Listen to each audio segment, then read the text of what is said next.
I'm very happy to convene this actually very collective workshop today. We're meeting here today in Toronto, that is the Dish with One Spoon territory, the traditional land of the Anishinaabe, the Haudenosaunee, and the Mississauga tribes. And it's the Dish with One Spoon means that we are all invited to share in the natural resources in peace from the Indigenous peoples who have cherished this land since time immemorial and have brought it to us in a good condition. I'm not sure we're keeping it in the same good condition.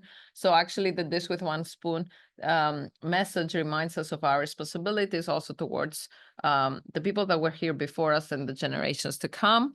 I also want to acknowledge that I came to Canada 5 years ago and I was an uninvited guest, a settler, and I'm very mindful of how the whole truth and reconciliation effort is intertwined with questions of migration, both in terms of research and advocacy and policy. Without further ado, however, I want to introduce this workshops, which is entitled How She Thinks, Recentering Academic Leadership in Migration Studies. And I want to acknowledge that this started as an email conversation with Naika Forutan when we were preparing for her coming as a Scholar of Excellence to stay with us, and also another colleague, Parvati Raghuram, who unfortunately, because of some health issues, was unable to join us this fall. And we were talking about critical studies and thinking about the future and future studies. And we had many ideas that were not coming together for a workshop, but I think that gave me the inspiration. And since I knew that I had two more distinguished Scholars of Excellence joining us here, Nazra Shah from the Lahore Institute of Economics and Marla Assis from the Scalabrini Migration Center in Manila, I thought what better opportunity to get people around the table, along our several colleagues from our own team that have honored us with being with us here today to collectively discuss these issues of what does gender, and particularly being a woman, mean in academic work, and also how our life experiences and our biographies influence our choices of topics to study, and even our methodologies and analytical frameworks, because at the end of the day, the personal is political and the political is personal. And I think particularly research on migration is always political in the broader sense. So it's always value laden. It's not neutral. And at the same time, I think it so happens that many of us migration researchers also migrate. So we are bringing often our own and our families' trajectories in our studies. So this has been the purpose of this workshop. And we have opted for having it as a very interactive format. I think all registered participants have received so we invited all of us to share a 2-page or 3-page reflection about the topic of the workshop. And I know that we shared this with all registered participants, and I hope that people had a chance to look at those, because that was kind of the material to prepare us for this discussion. And I want to thank all my colleagues of this panel and the next panel for also sharing quite personal and self-reflexive views of their own trajectories in life and in career. Actually, with Irina Isakian, who is the co-chair for this panel, and maybe Irina, you can very briefly introduce yourself. My name is Irina.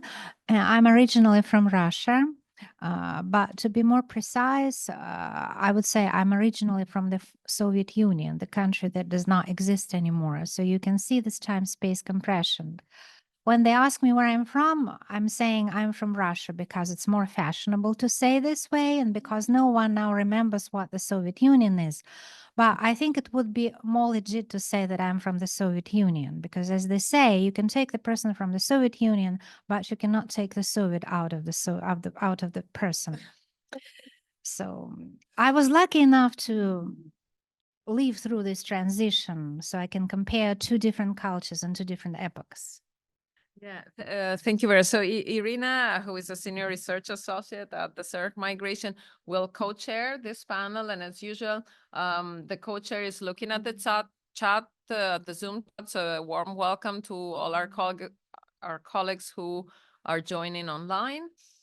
So please write your comments and questions in the Zoom chat, and Irina is keeping an eye on that. And I was saying that I want to thank also GC and Ashika for sharing this innovative idea on how to do the panel, because the idea, I mean, it's also a bit of a challenge for us as you know, people chairing the discussion, is to be very open and very interactive. So our panelists have received our 3 main questions that we will use to start the conversation. So we're going to take about half an hour or 45 minutes to kickstart the conversation with some structured questions, and then we're happy to open the floor to more interaction. So I don't want to make presentations of the panelists in the first panel, because the first question, actually, it's an invitation for them to, you know, introduce themselves in a more meaningful way. So the first panel, the first question is how one's own biography and career shapes the thematic choices and directions of one's work more broadly, including work to manage, for instance, research, or teach younger scholars, or choose the topics of research, and how, I mean, how this has worked out for you. So that's a question to the panelists to the panelists of the first panel. So I think I'll start from Mehru, who's sitting just next to me, and go this direction. And we all have to speak in the mics, please. Okay, so when I started preparing for this workshop and started writing for it, I figured that my life has some coherence to it. I think I might have imposed the coherence on it rather than it being coherent in and of itself. But here is my offering to you, the version that has coherence in it.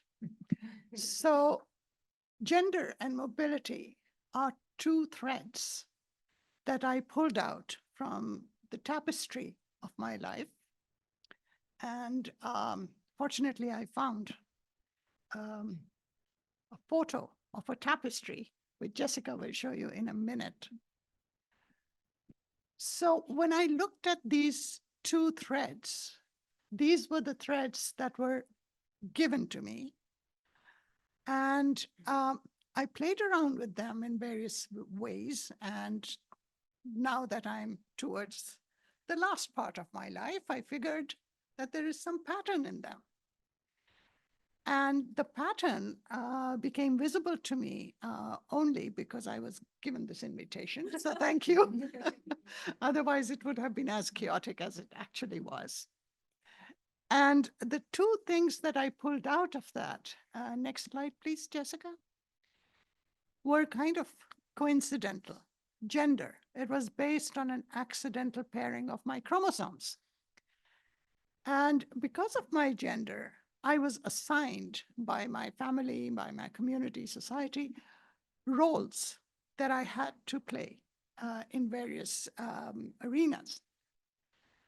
My relationships were defined to a large extent by my gender and the responsibilities that I had as a female child and then as a woman.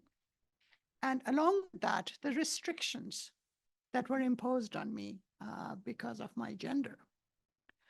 But when I look more broadly, I see that women all over the world imagined equality with men. And once they imagined this potential equality, they began to claim some rights.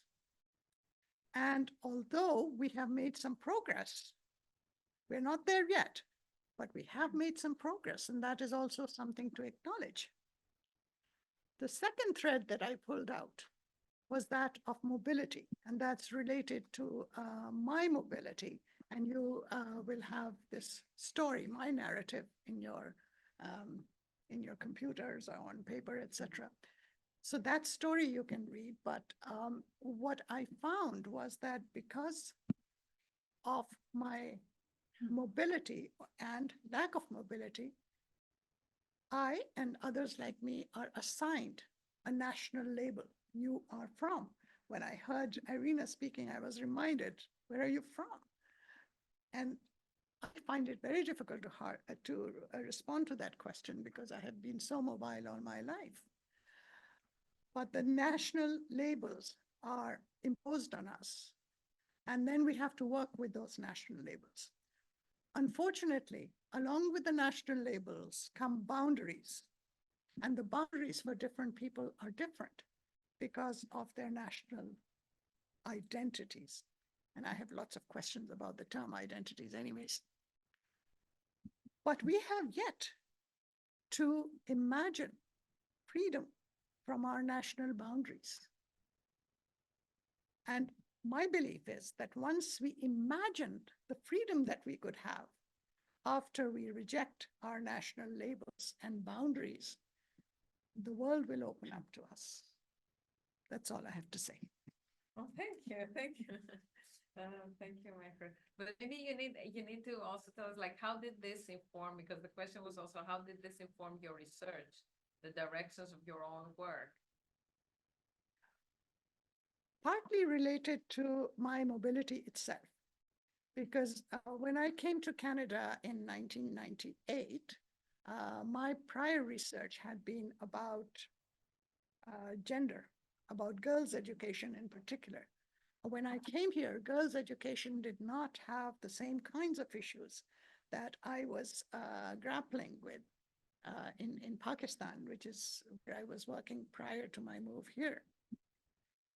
And here, a colleague of mine, once again, accidentally, introduced me to CERIS, which was the Center of Excellence for Research in Immigration and Settlement. And I met Usha there. And I found a community of people who were grappling with similar issues. So I learned about migration after I arrived in Canada, which is why I'm a new researcher still. So that is what engaged me, because I was able to move out of my department, out of even my university, meet with colleagues from other universities, and that opened up possibilities for research in migration, which I began to enjoy and contribute to. Thank you so much. Yeah, actually, I'll pass the floor to Marla, and she's, yeah. Thank you very much, Anna. I was really hoping I won't be the first. But yes, so thank you very much for inviting me to be part of this dialogue. I guess I came into migration studies in a very serendipitous way. I come from the Philippines. I had been away from home since I was 15 when I started doing university, and then doing graduate work in the US starting in 1984. And I was going to work on fertility because I'm in population studies. But something came up in 1985. There was a call for the summer seminar in population at the East West Population Institute in Honolulu, Hawaii. And I just submitted an application. Okay. And because at the time I just finished a paper, and I wrote something about labor migration to the Middle East, which was, for me, something that was very new. And actually, one of my inspiration is here, Nasra Shah, because the book Asian Migration to the Middle East, Labor Migration Pipeline to the Middle East, was one of the few publications that was available at the time talking about labor migration to the Middle East. And to make the story short, I was accepted in that summer seminar, and that was really the turning point. Because that summer seminar, it was just about 3 weeks, but we had very excellent resource speakers who talked about migration in the US, in Asia, in the Middle East, in Europe. And that just captivated my attention. And then after that, it was a series of fortuitous events. I was able to get a joint doctoral research internship at the East West Population Institute. And I worked on a data set on Filipino and Korean immigration to the US, which became the material for my dissertation. And then when I returned to the Philippines in 1990, of course, it was a very different setting. We are a country of emigration. it's a country that people leave. And so actually when I returned, the question to me was, why did you return? And at that time, the 1990s, early 1990s was also quite a difficult period in the Philippines, politically as well as economically.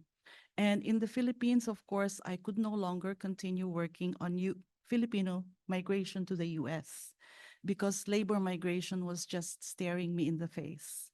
And so there was, there was no question that I was going to continue working on migration simply because migration was a very significant part of our national life.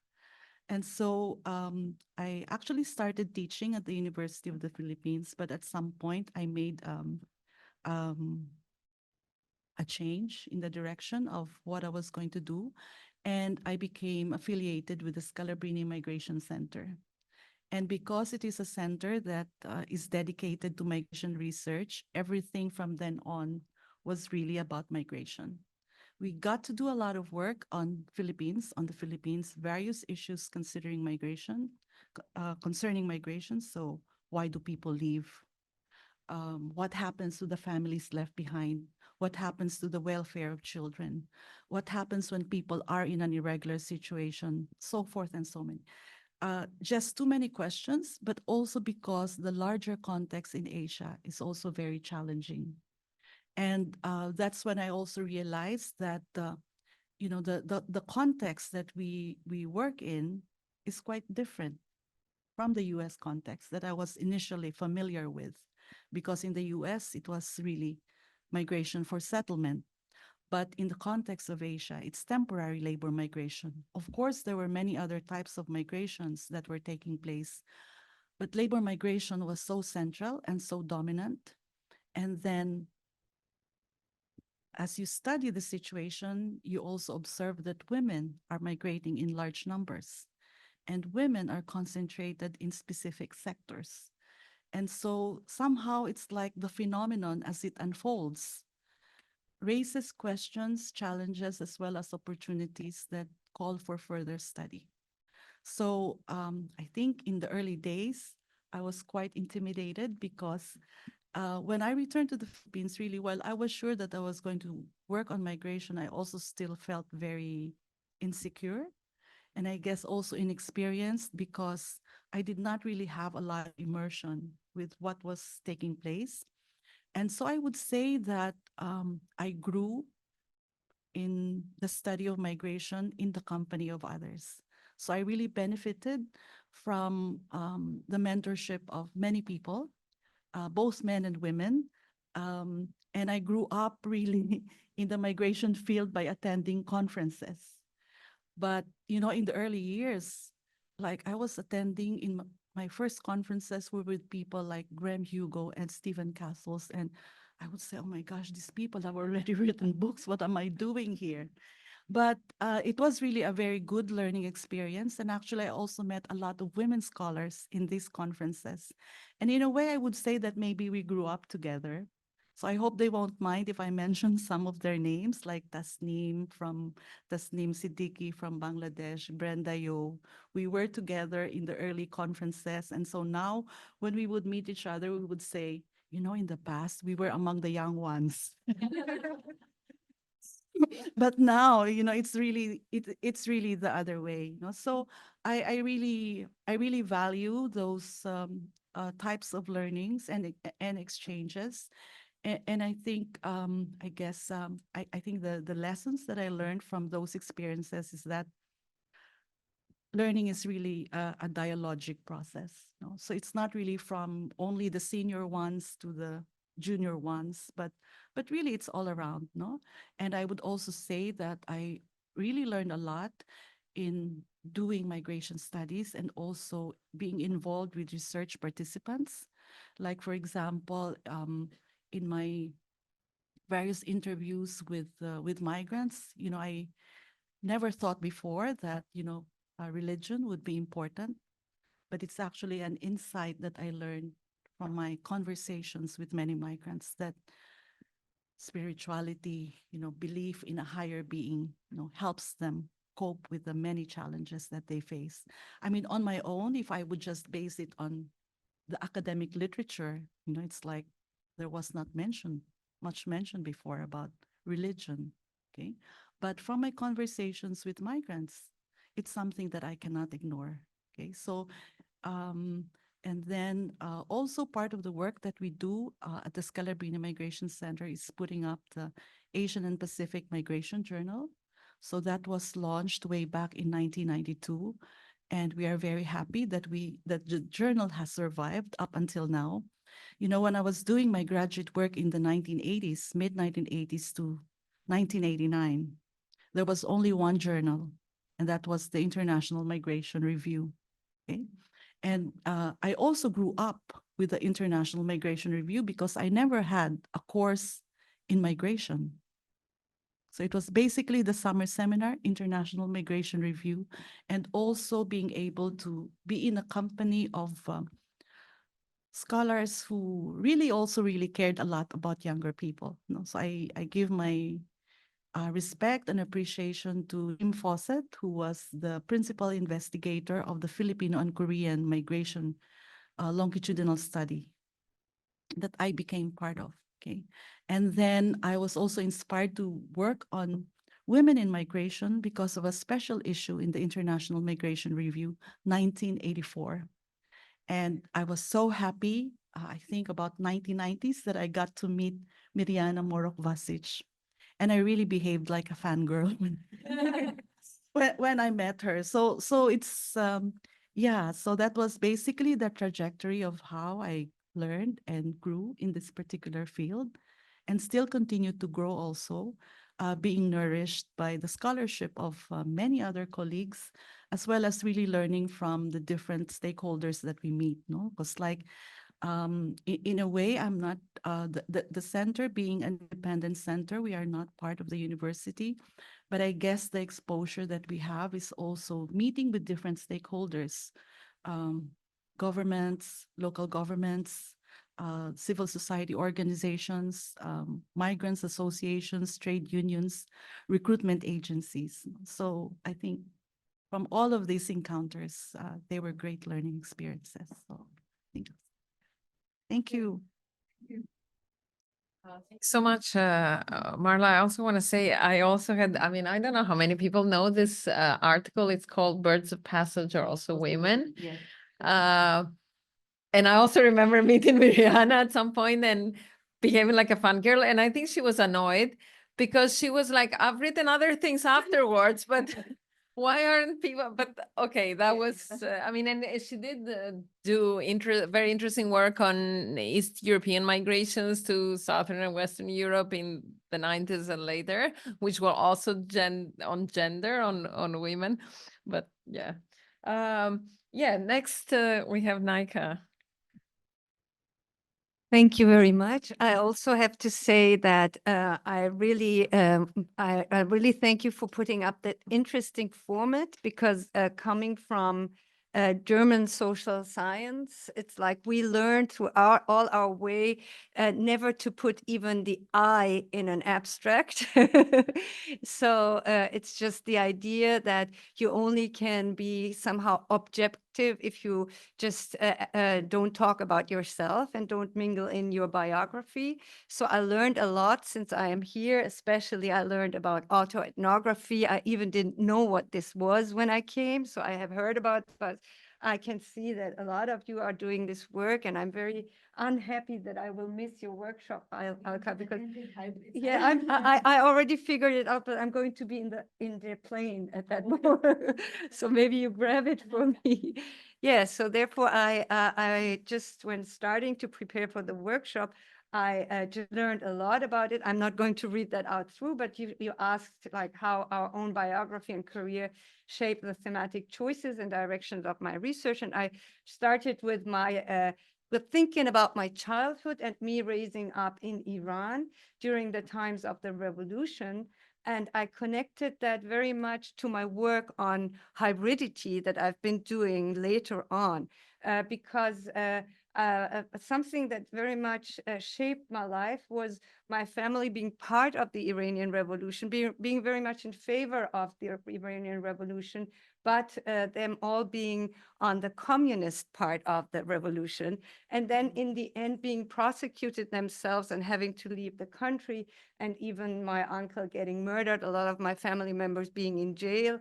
So this idea of how you can be pro and in favor of an idea that in the end fails, and how you have to deal with that moment that you can be wrong, totally wrong, not only intellectually, but ideologically and even personally. This is something that brought me very much to just stick to empirical research, because I thought, well, if you only stick to the data, you don't need religion, ideology, nothing to it. But obviously this is wrong, because data is not innocent. You bring into the data your position that you have. But still, I mean, this is my work. And, you know, when we left Iran and came to Germany, we went to a very small town. We were living in Iran, Tehran, which now has 18 million inhabitants. And then we went into a small German village in Western Germany with like 8,000 people living there. And this also shaped very much my idea on describing Germany, actually, because I always think if we have moved into a bigger city, I wouldn't have grasped the identity of Germans maybe the way I did afterwards, because Germany is a country with only 4 big cities. The rest are like smaller cities, and describing that brings a lot of new topics and new experiences that immigrants who live in bigger cities don't really grasp, maybe. So this experience like brought me later to just have a look on Germany and on migration, and especially on Islam and Muslims in Germany. And maybe even my biography taught me that looking at Islam can be very different when you are embedded somehow. I told my family was communist, but half of my family was very religious. So just having this hybrid moment in your lived experience that Islam can be communist and Shiite at the same time is already something you have to explain others who have a quite rigid feeling about what religion and what Islam in the end is. So I work a lot on anti-Muslim racism, but also on different pathways like cool Islam, pop Islam, young Islam, German Islam, communist Islam, like all these different hybrid movements to this religion. And so I do that as a university professor. And, you know, my thematic choices are not only migration. I have been an immigrant myself. Even my family was a refugee family. So I also know about asylum claims and stuff, although we didn't have to go through that pathway because my mom actually is German, but my dad has to go through it. But my mom, she went to Iran when she was 19, and she was part of the communist brigades in Iran too. So this is also a very leftist story. So I'm very much attached to Irina talking about the Soviet Union, because that also shaped very much my life. And then coming to Germany, which was very much in the middle of being shaped by the Soviet Union idea and the other very like capitalistic idea. At the very same time, experiencing 1989 gave me this moment of very big idea what a reunification can mean and what it can mean to just annihilate all the ideas that were good about the idea of being maybe having a communist utopia. So I'm working very much also on explaining East Germany, which is interesting. I'm invited very much by East Germans to explain somehow how they might feel as an immigrant, because they have lost their country somehow, even they didn't move. They are no immigrants, but they don't have a country anymore. So this is somehow, I work very much through analogies. You asked how we do that in our methodology. I work very much through that. I do a lot of empirical descriptive research, but also very explorative. And just to show you now, I founded, together with my colleague, an institute in Germany, the German Center on Migration Integration, which has been constantly growing with more than 200 people working there at the moment. We're mainly doing like survey designs, descriptive research, like monitoring racism with a lot of data. So how many people experience racism and how many people are against it, stuff that is very descriptive, good for policy making, but in my explorative research, I also do a lot of theoretical analysis, mainly on the notion of post-migration and not so much on the notion of migration itself, but what happens after immigrants are in the country, how do they change, how do their neighbors change, does the country change, how do narratives that change? Is it all about migration, or is there something else that migration has become a proxy for? So this theory building moment has informed very much policy. So a lot of people talk about Germany being a post-migrant country right now. And so as to myself, I thought about a theory, maybe a person who would, I would say, inspired me in my thinking. And maybe I picked Hannah Arendt because, I mean, she's an immigrant herself. She was wrong on a lot of things, I mean, but she was also right on a lot of things. So I think the ways how she is describing hope and knowledge procedure, this very much connects to my analysis. But I think also the ways she pronounced things out very strongly, but then in the end also at some moments in other papers understood that she maybe shouldn't have done it that way. This is also something that guides me through my political analysis.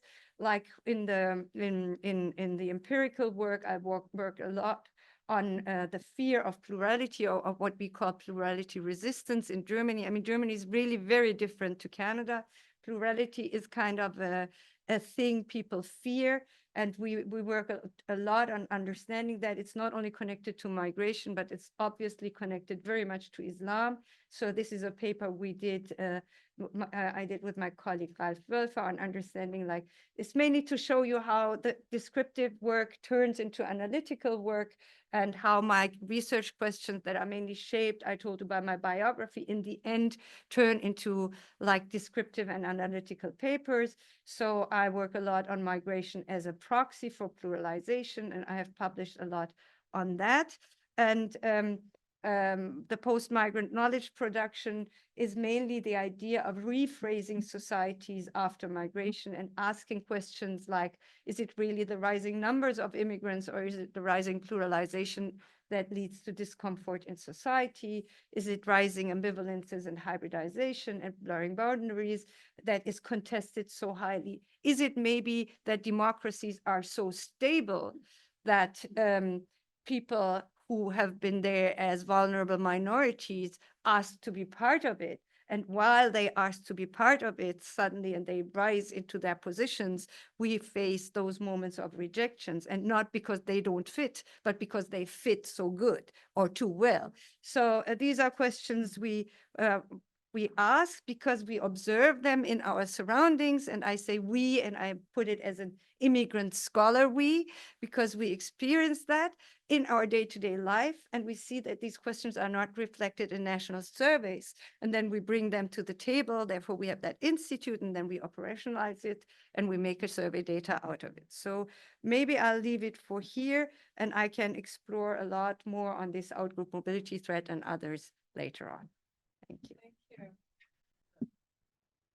Thank you. Thank you, Naika. Yeah, and also, as you say, it's well, I think all three of you show how it's a path, it's a road that we're following, and also our thematic perspectives and our methodologies evolve through our lives and our experiences, which is, yeah, precisely the idea of trying to put the finger more into these interactions. Next, I have Usha. Okay. Hi. Okay. My name is Usha George. I teach at the Toronto Metropolitan University. Two themes or two ideas that kind of predominate my kind of thinking around being an academic, being a migration scholar. One is identity. Mayor has already kind of challenged that notion. The other is context. Okay, I've gone through a number of identity issues because I was a sojourner in Ethiopia, Nigeria, in the United States as a graduate student. In all of these places, I never felt this was my home. It was always like you are ready to leave, or you will leave soon, you are leaving for somewhere else. Never felt there. kind of at home there. But in all these places, again, I felt that there is people that come from different cultures in all of this, particularly in the US. My understanding of the US society before I went there was basically a melting pot idea. People come together, just they are all happy together, partying together kind of thing. Interestingly enough, when I kind of observed the social scene, I found that there was so much social distance between all of these folks. They all kind of, moved around in their own context. So urbanization and integration and the whole melting pot idea, I was even shocked to see that even in politics, people who are searching out for their own group for capturing votes. So there is that, one lobby here, one lobby there, one lobby the other side, but they were all sort of different identities, but because of that identity relate to a particular candidate or a cause. And that was even for politics and political participation, I found that was kind of really, for me, that was unique because I come from India, a very little village in the south of India. I wouldn't say that there is no politics there and identity issues there, but the whole point was like, that was kind of a shock to me. Then fast forward, I came to Canada, and there my identity was not that of a sojourner. That was more like a hybrid identity. I mean, it took a while to kind of move into that hybridity, but then as somebody who came here on a permanent resident visa, I did not have to sort of think about moving somewhere else, and I had no plans to. So in fact, I remember when we brought all our stuff from Nigeria and kind of, opened up the boxes and put out the stuff, and all of a sudden I felt a sense of relief. Oh, I don't have to keep these cartons anymore because I'm not moving again. So I tore them up, and that was kind of a moment of extreme liberation for me, saying, this is it. This is over.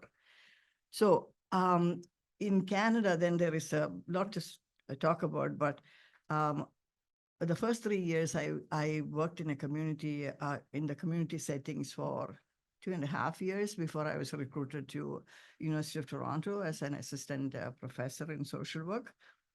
Those 2.5 years were absolutely important for the rest of my career because I learned about community, I learned about ethnicity, I learned about ethnic services, I learned about issues around, security, safety, all of that. So in some ways, I became an expert in community. So when I was recruited to UFT, they said, she knows a lot about community. And I'm saying, in my mind, 2.5 years. But anyway, so that actually helped me to understand, what do I say, the context.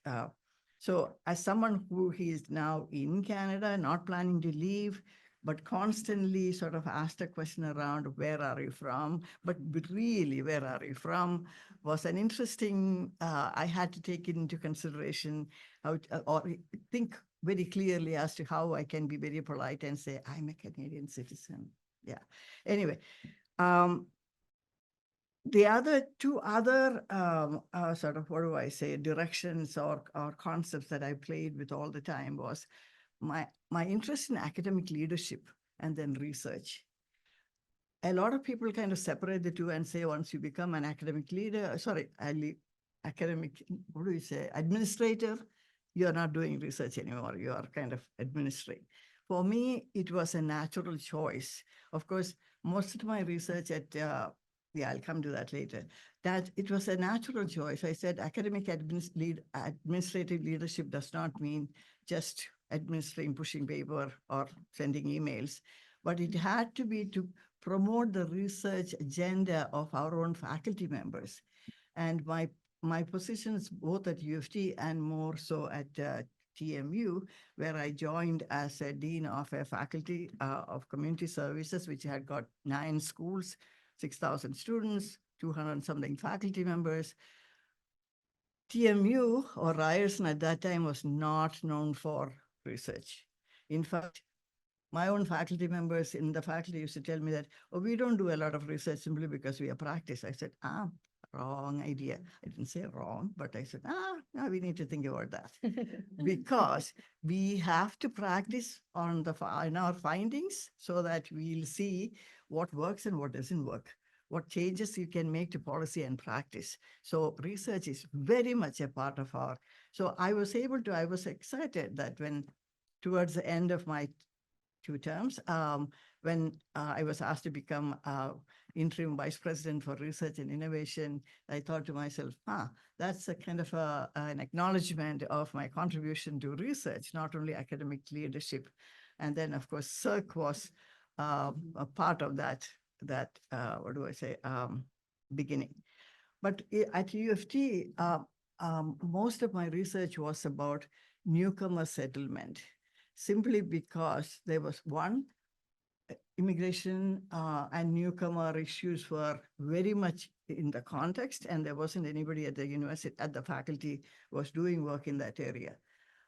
Number 2, Citizenship and Immigration Canada at that time, which we call IRCC now, was really interested in finding out, what do people want when they come here?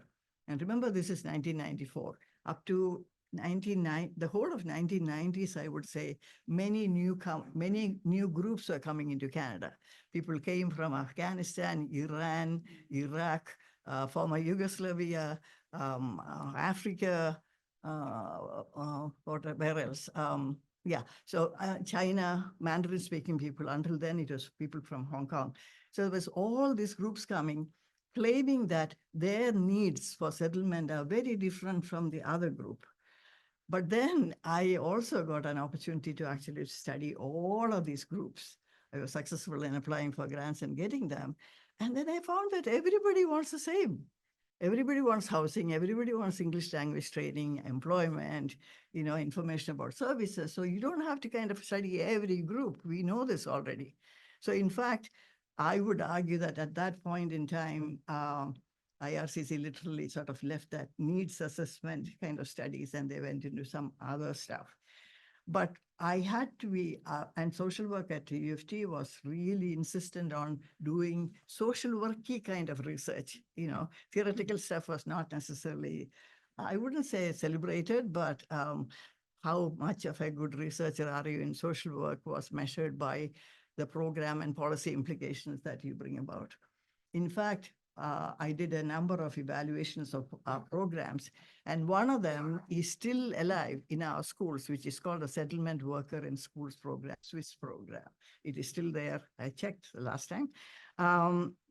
So, but when I came to TMU, that first of all, my themes kind of changed slightly.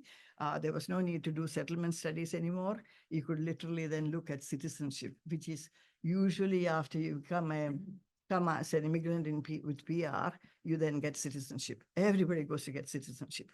And I had a short grant actually looked up the citizenship experiences of South Asian and Chinese women. I kind of was under the impression that people will say, now I'm secure, I'm happy, I'm participating, I really enjoy my neighbors, all of that. But it was very interesting to see that almost everybody that we talked to said, yeah, citizenship is a good thing because you get a Canadian passport. Nobody will harass you when you travel. So my sister, who goes to Bangladesh and who doesn't have Canadian passport, goes with me, and I walk through fast, and the other one will stand there. She will wait. She'll be asked questions. So it was more of a very instrumental use that citizenship had at that point. And the second one was about, so what do you identify yourself with? Do you call yourself a Canadian? Most of them didn't. They said, I am a Chinese Canadian, I am an Indian Canadian, South Asian Canadian. That hybrid identity was very much a part of that citizenship experience. I wonder whether it was multiculturalism that promoted people to feel free and talk about that, or it was just, saying, yeah, this is me. I want to be known like that. And then a third theme the citizenship people talked about was discrimination. That was everywhere. So even though I'm Canadian, I'm hybrid Canadian, I'm here, I'm working, but discrimination was part and parcel of that experience. And then I moved to the whole issue around integration. In other words, what does that mean? Actually, I currently have a show grant doing that. So the fact that I was able to sort of blend my academic leadership, sometimes I think, am I an academic administrator or am I a researcher or am I both? If I had not touched on one, how would the other be? And, you know, I kind of debate about that all the time, but I'm glad I got the opportunity to be an administrator. And then to kind of foster not only my research, I did not abandon my research when I got into these positions, but I sort of helped our own faculty to move forward. So I'm pleased about that. I'll stop here and then we can talk. Thank you so much, Usha, and also for bringing up the role of research administration, and in that sense, leadership in which I think all three of you also reflected our impact on others. But I'll turn the floor to Alka. Thank you, Anna. Yeah, I don't know whether we're not supposed to say this when we start a presentation, but I always like to do what I'm not supposed to do. So I want to say that it's both an honor and a little bit intimidating because I'm here as part of a group of very seasoned scholars. And I don't know if I put myself in that category, but I will. I'm really happy at this opportunity because I think, again, like as you said, the format was very alluring, and it was an opportunity to go a little deep into self-reflection. Usually I always start with my positionality anytime I talk, because I think my positionality, everybody's positionality, I feel is important, because why we do what we do is a critical question. And usually I introduce myself by saying, and the Cirque folks have heard it forever. I'm a researcher and a practitioner. I love working at the intersection because my interest in migration research came from my role as a practitioner in the field. So when I moved to Canada, and this is something a lot of people who moved to Canada, who sort of done, we've all done stuff back at home and have been professionals. And then when I moved here as part of a family move, I was confused. I didn't know who I would be when I'm in Canada now, because I came, with my spouse who had a job and I didn't have a job. So held on to I was teaching at the University of Delhi for long years before moving here. And so that was my first trajectory. And so my interest, I don't know which I am more, researcher or practitioner. I think I'm a little bit of both, but my heart lies really with working with people, supporting them, learning from the research, and then being able to use it myself, not that others have to use it only. I have to personally use it. My kids say I have FOMO, so I have to do everything. But this self-reflection helped me go a little bit deeper and think about the why even more. So I think while you talked about serendipity, I think sometimes why our curiosity, including intellectual curiosity, our interest in several things, we create that serendipitous moment as well. So when I moved to Canada from a humanities background, so I used to teach literature, literary studies, literary theory. So that was the immersive part of my first disciplinary orientation. That, I think, formed me into who I am.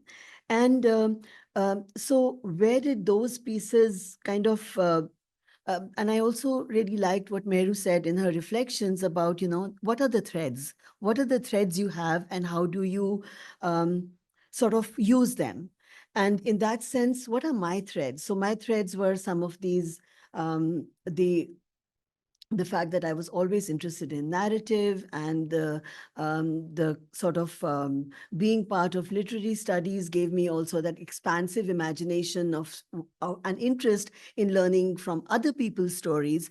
And the theory, literary theory, was a very systematic kind of lens from structuralism to deconstruction to post-colonialism. These were all my tools that I used already. So when I moved to migration, it was, although my interest was, my committee when I did my doctoral studies, they thought I would kind of very naturally go to literature, like narratives and migration. But I was very determined that I was going to literally go to the social sciences that I knew nothing about, because I wanted to learn ground up. Because I said, what's the point of going to a PhD program at this mature stage of my life if I don't learn something really new? So that was my sort of interest. And so I looked at the labor market experiences of skilled, racialized immigrants to Canada. And because I had lived experience, that's where some of the autoethnography I bring into my work. But then, so I did that because I wanted to sort of learn the tools of it all from a social science perspective. But it's interesting that, how if we live long enough, we have the ability to see how the circle comes back. So now I work more in the whole idea of narrative, looking at migration identity, also from a creative writing perspective, from a participatory approach perspective. So in all and the practitioner inside me is someone that drives me whenever I'm designing and thinking of something to include the element of capacity building. How do I work with individuals in a way that I can not only do the research with them, but how do I help build their capacity while I do it? And currently in one of my projects, and there was like the culmination of that was yesterday, a very big event, which was very heartwarming, because this is a project I'm doing with refugee women from Syria, Afghanistan, and Ukraine. We had these, so the first part was storytelling and learning workshops, where it is not research at all. Unfortunately, REB understood that and gave me exemption. So that first part, the culmination and celebration, we did like with a gathering, and there were like 30 people in that room with the partner. And it was amazing, with women coming and sharing. We did a bit of art activity as well. And there it was like, everybody making a little bit of, that's a little window. What do you see in your future here? What does your future look like? And the sharing by all these women, we couldn't get them to stop talking. And these are all women who are not actually at the, most of them are at like a basic level of English. So it's very, it feels very rewarding to be able to do that. And I think some of that is also coming from my interest always in mentoring and in leadership in a way. I mean, there's all kinds of leadership. So sometimes with leadership, if you think about how do you help other people lead in their own and help them sort of, be who they want to be. So creating those safe spaces, I try to do that. And one of the things I learned from, and many of you referred to this here, how we're building on each other's work. And there too, I remember an essay I read long, long ago, which I keep going back to, by T.S. Eliot, which is called The Tradition and the Individual Talent. And there the whole idea is really to go to how do we build on other people's work? And it comes from a place of the main idea of within this essay is it's a number of interrelated ideas. The unifying one is that tradition refers to beliefs, objects, and customs performed or believed in the past, originating in it, transmitted through time by being taught by one generation to the other, and are performed or believed in the present. So the three key words there is tradition, originality, and influence. How do we bring those three elements together? So I picked up a lot from, including what Melissa says in her write-up, where she's talking about how, being always in a male dominant world, whereas the second to kind of, that perspective, that gender sort of helps us explore. And that's what I want to say. Yeah, and I feel that some of I was talking about the systematic lens from literary theory. It kind of helped me to look at storytelling and narrative inquiry and narrative as a way to kind of reverse the gaze and the empire looking back. If you're reading and teaching post-colonial literatures, then that is inherent in how do you tell your story? How do you that's the counter story. The big narratives are things are like this or like that, but how do you actually tell your small story, because it's all about the uniqueness of the story. And we did that in a project that we did during COVID, from which a book came out that Anna and I co-edited, which is Migration and Identity Through Creative Writing. And this is a hybrid collection which brings together 4 academic essays from a research perspective about different alternative methods in knowledge production. But it also has sandwiched between these 4 essays 20 personal stories, creative nonfiction, using creative nonfiction formats to sort of center voice, agency. And Meru, what you said about picking the threads, I think what I took away mostly from that, also the idea of how does that give us agency? The patterns are there, but self-reflection as a tool, agency, confidence, and being able to just grow those spaces where you can be who you want to be, and you can counter that, and maybe not even counter where are you really from, because sometimes it's coming from a curiosity place. And understanding that with nuance, and again, always still being respectful and not getting sort of, everybody is coming from their own place. That's the only place we can all come from. So I think kind of respecting that is also, I think, and that some of those things I feel like I want to actualize through co-creation, using participatory methods, where there is complete equality. There is no inequity between the participants and the researcher. So how do we create those safe spaces where we can actually do that? I'll stop here. Thank you. Thank you, Alka. I like this. Yeah, everyone comes from their own place, right?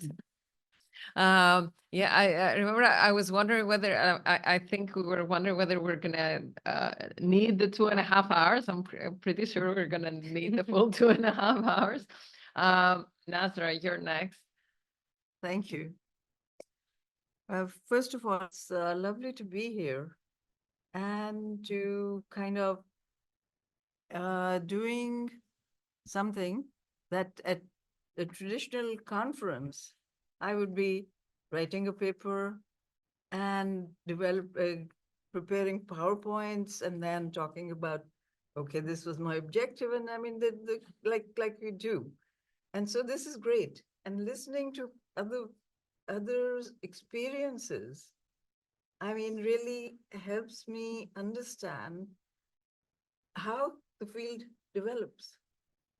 That our lived experiences and where we've been is why those are the opportunities.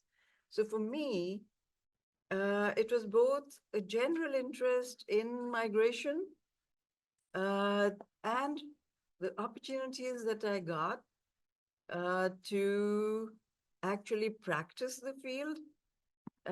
First of all, as Marla mentioned, the East-West Population Institute was where I was for once I left Pakistan to work overseas. So I was at the East-West Population Institute for almost 6 years as a research fellow.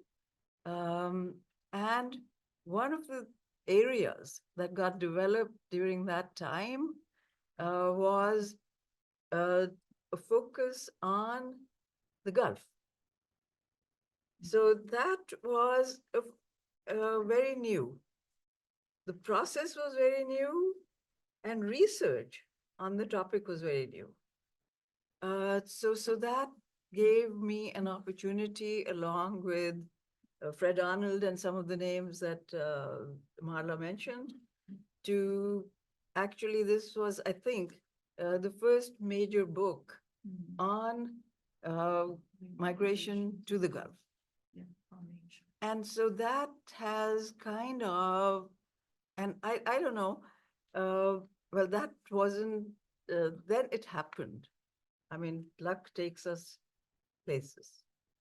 And so I went to Kuwait and then stayed there for almost 35 years. And I mean, here I am in a Gulf country where I can actually experience this as a migrant myself and talk to people who are migrants. And yet I am from a sending country where I can relate to people's motives, problems, desires, and that whole stream, including policies. So I could look at that whole very broad canvas and address many questions, because 35 years is a long time. So I then, because I'm a sociologist and demographer, so the way I come to this is through surveys, quantitative surveys, but I find that quantitative surveys are not sufficient. You have to kind of talk to people. You have to do the qualitative and merge the two. And so therefore I find in the literature, mixed methods are becoming the way to go, really. That in order to understand the depth of the subjects, you cannot just stay with quantitative analysis like the economists. Okay, so I guess there are no economists in the room. Okay, so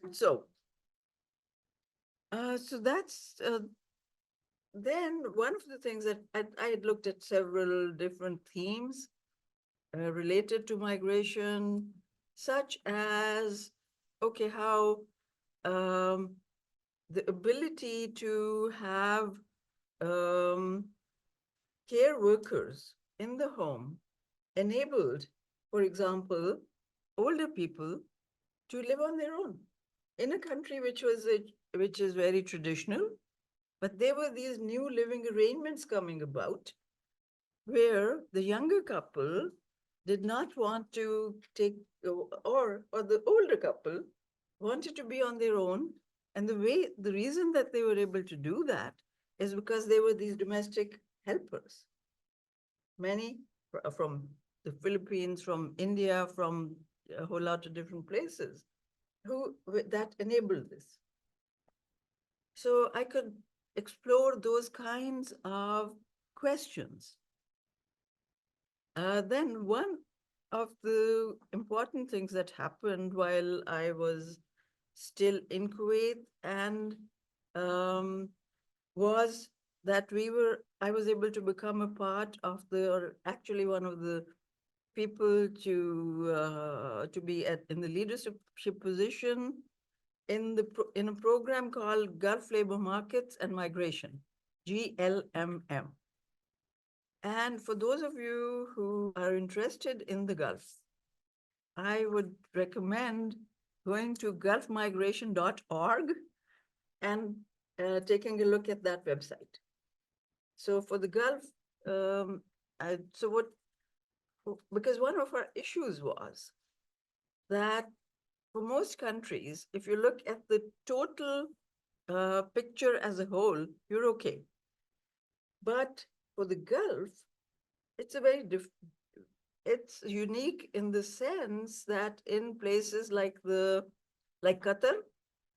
and the UAE, about 90% of the population is non-national, right? So it's in that sense, and in Kuwait, about 1/3 of the population were nationals, and the rest of us were foreigners. I was one of them. Okay, but of course, there's a lot of diversity, etc. Let me not digress to that.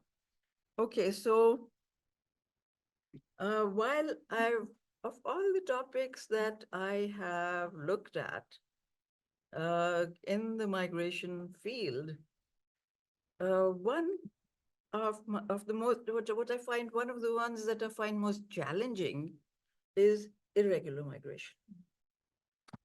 Because, first of all, because it's so hard, and it's irregular migration is not easy to define. So it's very context specific. And in the Gulf, I mean, there are specificities of its own, but then that's where when I talked to people who had lived in an irregular situation for, let's say, 10 years or even longer, there was one who specifically sticks in my mind because he had not left the university campus housing area for almost 15 years. He was relying on his friends to do everything for him because he could not leave the campus because he may be apprehended. And then, I mean, one of the things that I took away from that was the resilience. I marvel at the resilience with which irregular migrants, particularly in that context where I was studying them, were able to survive and continue to send money home, because this was the lifeline. And because they wanted to build a house, they wanted their children to go to school. Those were the two main reasons that women particularly had for being in that situation, yet they were very skillful, very skillful. So one of the books that we have actually on our website, GLMM website, is known as Skillful Survivals. Okay, so then it was time we decided to then go back, because you cannot be a permanent resident or a citizen of a Gulf country. Okay, so it was time to go back. Now, I was not ready to. Right. Then I wasn't ready to stop working yet. Then before I went back, I arranged with the Center for International Migration, Remittances and Diaspora, CIMRAD, at the Lahore School of Economics. So that when I come back, I would already have a place where I would continue working on migration. So that's what I did. And when I came back, I mean, one of the things that I found was that the scholarship in this field was at a very immature stage. I mean, there wasn't much going on. And so I started then by actually preparing what we know, what we've done as the Pakistan Migration Report. So every 2 years, we're updating the trends, the patterns, the remittances, and etc. So that the basic data would all be there, and other people wouldn't have to go around looking for it. And and again, circumstance, COVID happened. And it made sense to then look at how migration was being affected in Asia by COVID. So we did a webinar and a book on that. And then, again, social remittances was another idea that I got interested in. And then we did a conference. And conferences are great. Yes, I agree with you, Marla. That it puts you in touch with new topics, new people. So that's when a couple of people from Cirque actually participated. Amin and Richa, who are not here today. And so, again, we were able to do a book on that. Currently, one of the things that's happening is that there's this sense that everyone wants to leave the country. So there's a big debate going on brain drain. It's always, the brain drain debate is not a new one. It's always been there. But it's very active these days because people, seems like more than ever before, are trying to leave. And so what the topic that I am getting interested in is what's driving this. So the culture of migration is one of the newer things that I'm getting interested in. I'm reading up on it, and maybe we'll do a project on that. So let me stop there. Amazing. Thank you very much, Nasra. I said forward in the sense that you went to Pakistan, but it was like going forward to Pakistan rather than going back, because there had been so much in between. Because we tend to say, yeah, I'm going back, I'm going home, but it's actually, in a way, probably going forward. That's true. Right? That's true. And yeah, actually, I want to say two things that for the interest of time, I think it's because we had the 3 framework questions, but I think I'm going to merge question 2 and 3 so that we can leave time for discussion, because as always, these discussions are very engaging and take longer. But before that, I wanted to give a chance to Irina, as my co-chair, to also share her reflection as also an academic on migration and a migrant academic. And yeah. Thank you very much. Actually, when I was listening to all your inspiring and exciting stories, I had one provocative question in mind. Did you really all wanted to be academics when you were teenagers or adolescents? Because speaking about me, I must make a confession. I never wanted to be an academic. As a child, as a teenager, in high school, I wanted to be a musician and a writer. But because I was born in the Soviet Union and in a diasporic family, my father was Armenian. So it was not only the Soviet Union, but also the diaspora. I had a specific intersectionality of nationality and gender. Like my parents were against this kind of emancipating career, musician, writer. What kind of bohemian style is that? An honorable woman should not do that. So they were absolutely against it because that contradicted to their understanding of what a typical Soviet diasporic woman should be. Another thing is that in the town where I was growing up, we didn't have higher education institutions such as music academy or conservatory or even like the university with a good writing faculty. The only institution for humanities we had was the City Pedagogical Institute.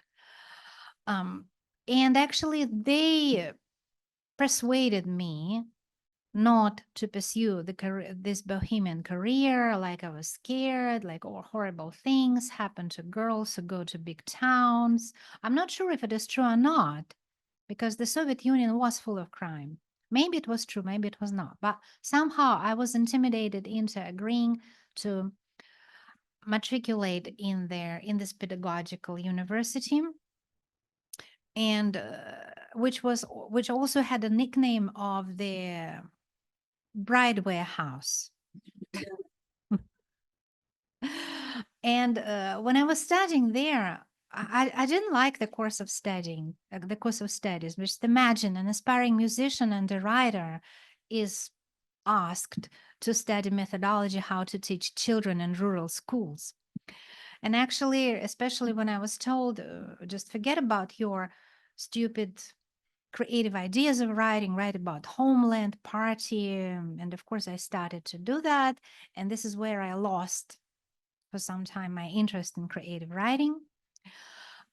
And actually, I was destined to be a school teacher in a rural community because in the Soviet Union, university graduates were assigned to work in specific areas. If you were educated to be a school teacher in a village, you had to work for at least 3 years in a village.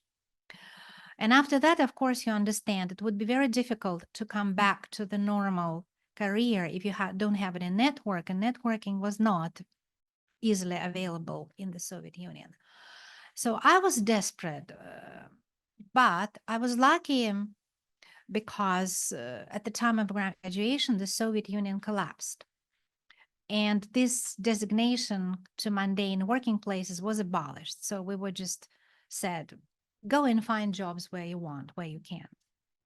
And again, my parents wanted me to seek employment only in our town. Like I did ask them to help me to find employment in Moscow somewhere, but just like it didn't happen. But our alma mater was restructuring, and it would not be possible now. But at that point, it needed more younger staff to teach, and they just recruited former graduates who were good students without questioning credentials. So I was lucky to get there instead of going to the country. I cannot say that I wanted to be a university teacher, but that was just the only opportunity in those conditions, like to choose between the two evils. Another thing is that why I wanted to be a musician or a writer, not because of the creativity, but also because in my mind's eye, that was associated with a lot of traveling. Like I was thinking as a musician or as a writer, I would travel around the world to being the so-called like creative diplomat. And that was the reason why I decided to study foreign languages, because I kept in mind this kind of insane idea that I would be traveling. And then, as I explained in my essay, we had the abundance of these cultural exchange programs of sending Russian specialists for master studies to the USA with the purpose so they would come back and disseminate the American culture. And I was on the wave. I applied and got into this program. But because I wasn't qualified to do anything else, my specialization was education. And after I returned to Russia, it was restructuring. Putin came to power. No one understood who he was. Everybody was afraid of him because he had drowned Kursk, the submarine, probably you remember. Everybody was horrified, saying, oh, poor guys, they drowned, as if nobody was responsible. Although, everybody knows what has happened, but people could not pronounce it. And that was the atmosphere, so no one could understand what was going on. So for me, it was like the second transition to nowhere.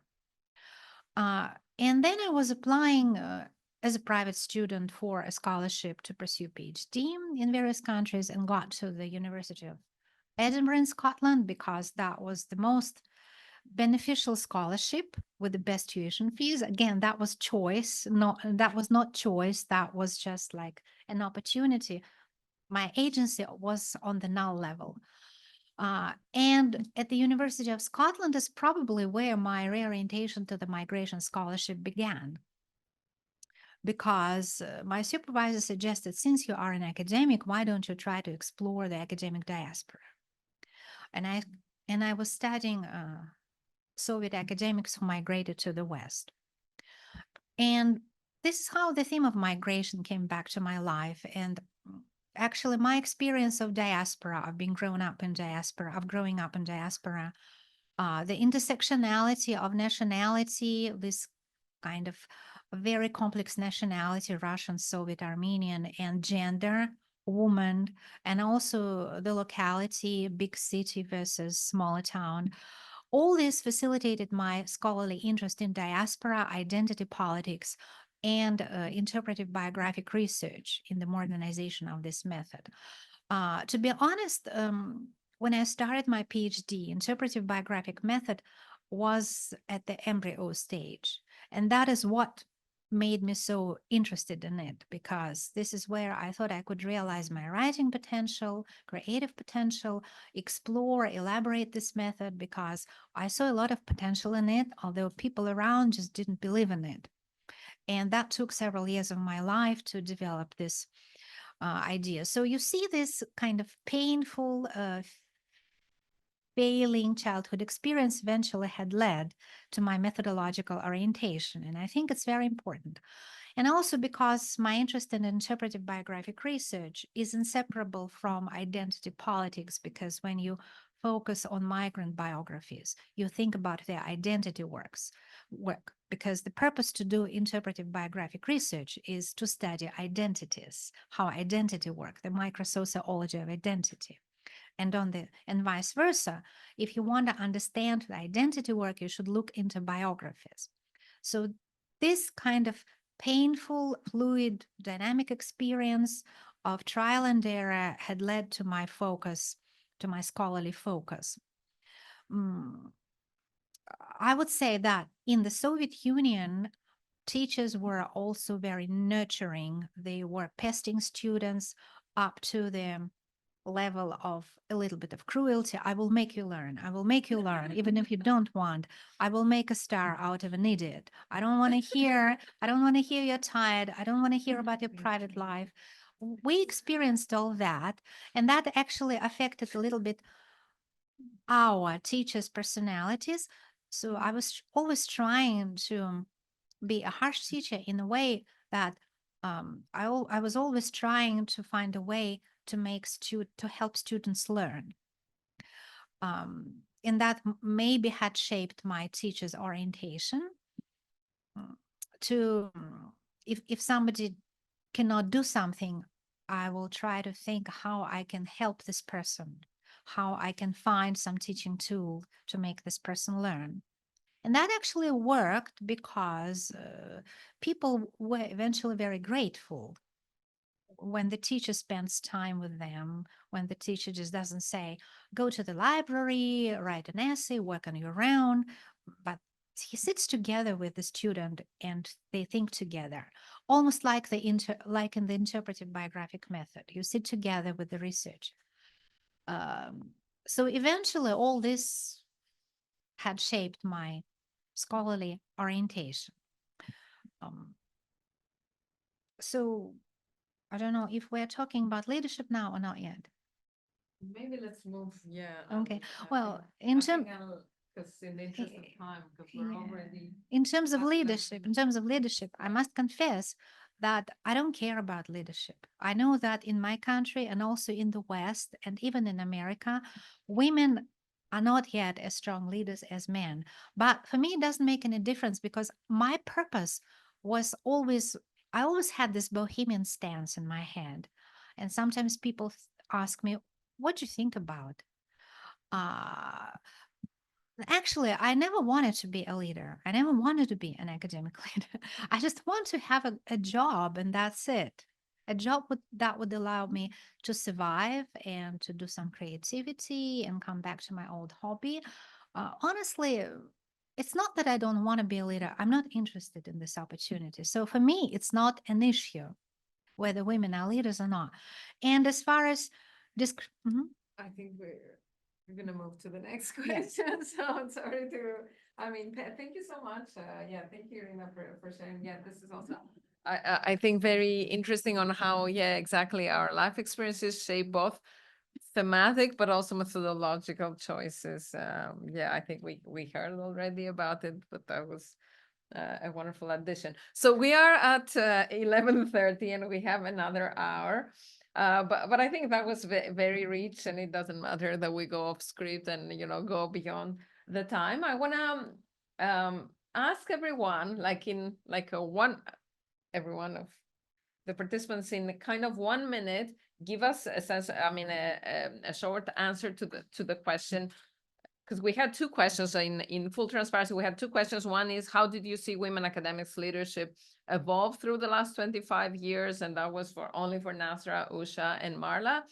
And then a second question, what kind of gaps or gender and intersectional discrimination still persist, and how can we address them? And that was for Alka, Naika, and Mehru, because there was also to vary a bit. We don't go through, but I would like kind of to synthesize this in a question on all six of you, on how have you seen exactly what Irina just said, how have you seen academic leadership evolve, and what are the issues that still persist as challenges, kind of in a very short, kind of 1-2 minutes, so we can open the floor for discussion. If that's okay, I'll start from Nasra, going this way. Okay. So naturally, I think of this in the context that I have lived and worked in. So in the Kuwait context, since it's an egalitarian society in the sense that it hasn't differentiated between men and women in terms of their education level and so on. So what's happened is that there's more women at university than men, and they've gone to higher levels. And so you see lots of PhD women now coming back. One of the things that is doing is it's displacing the foreigners. So now the nationals are coming back and taking over those positions. And we've had like a rector of the university as a woman, for example, occasionally, but still it's pretty male dominated. Then in the case of Pakistan, one of the points that I want to make is that to some degree, the fact that education at the college level is segregated to quite a big degree. This, I think, it might sound strange, but it has provided an opportunity for women to be in women's colleges and then gain upward mobility because of that, because some of these colleges now have the level of universities and they can award masters and PhD degrees. And so therefore, you need to have teachers at higher levels. So that's one of the points that I would like to make. Thank you. Yeah, thank you, Masra. Very interesting.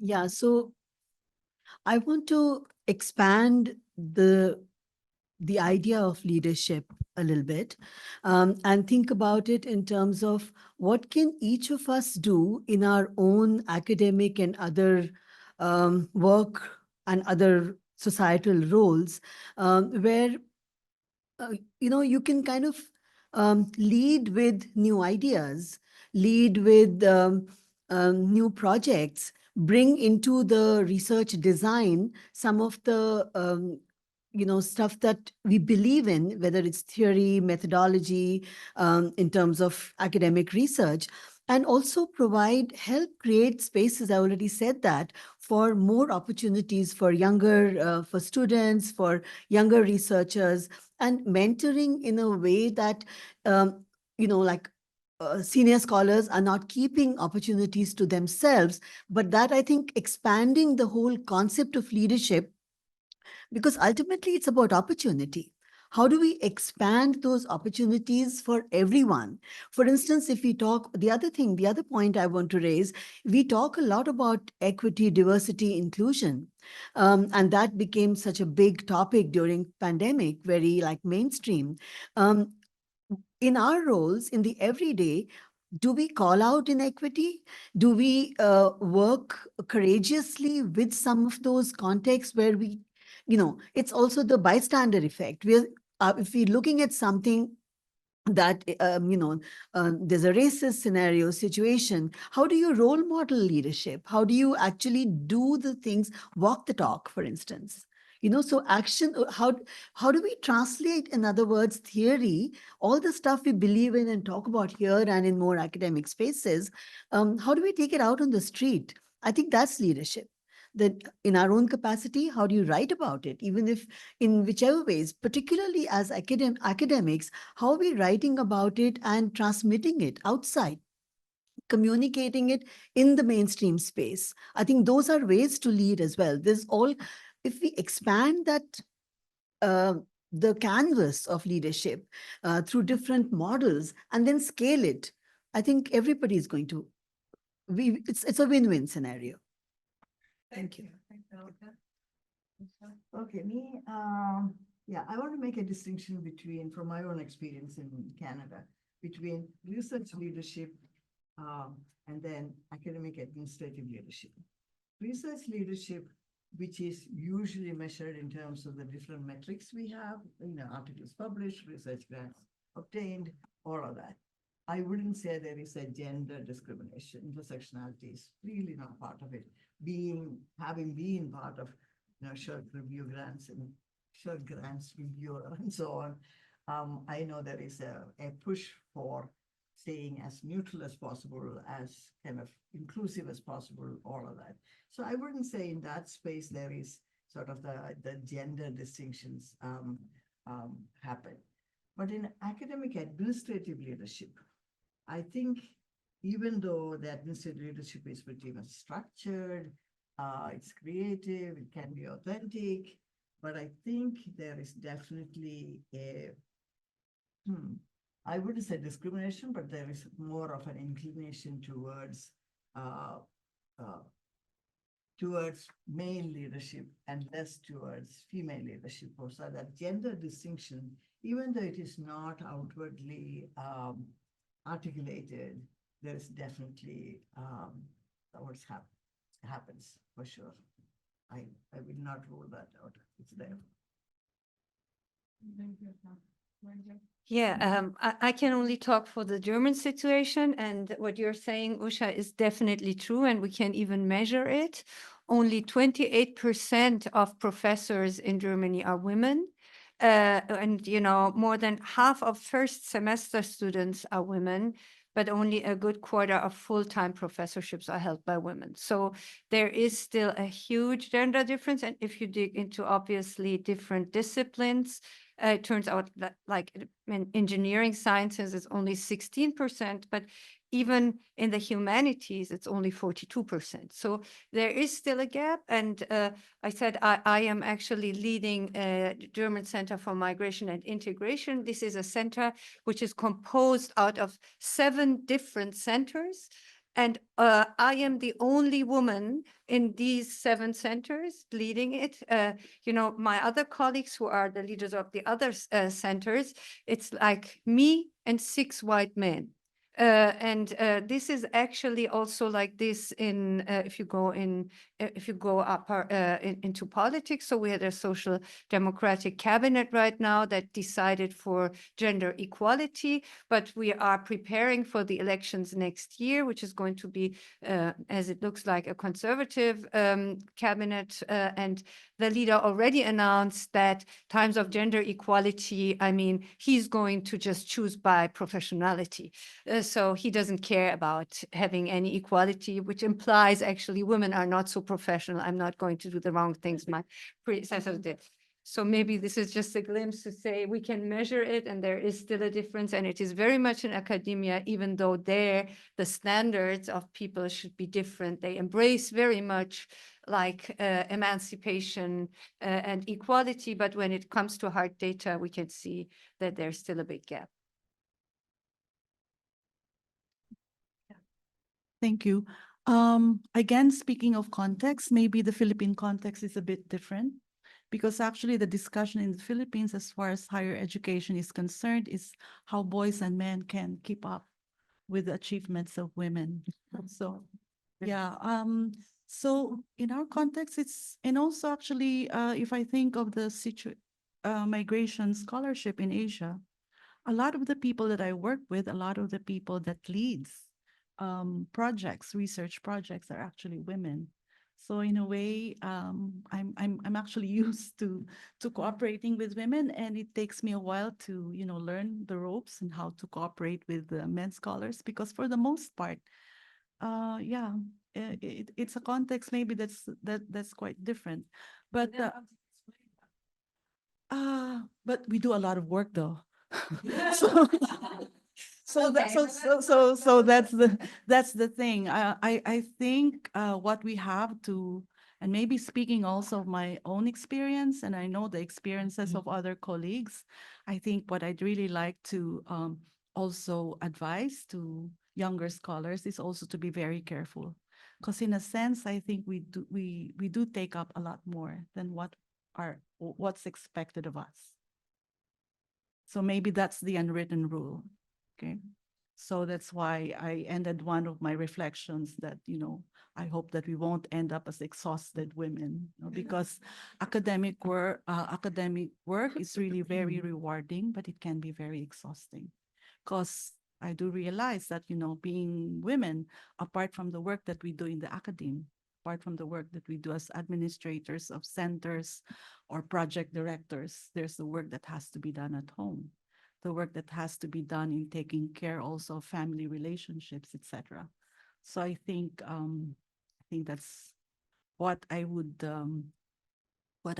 maybe suggest to younger scholars. Also, take care of yourselves in a very practical sense. Yeah.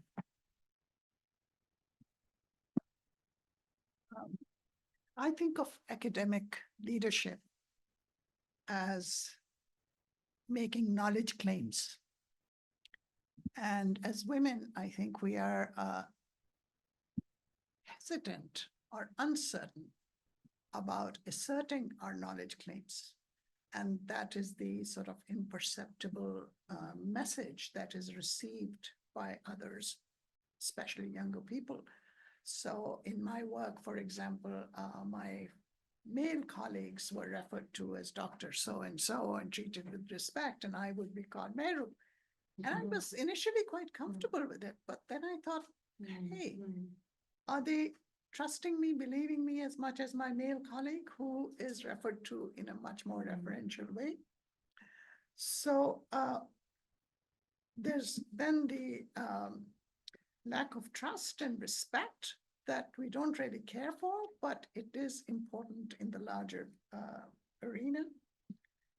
So although I appreciate and encourage my students also to doubt what we know, but I think this kind of doubt that we are used to as women can negatively affect them, because the doubt gets visible.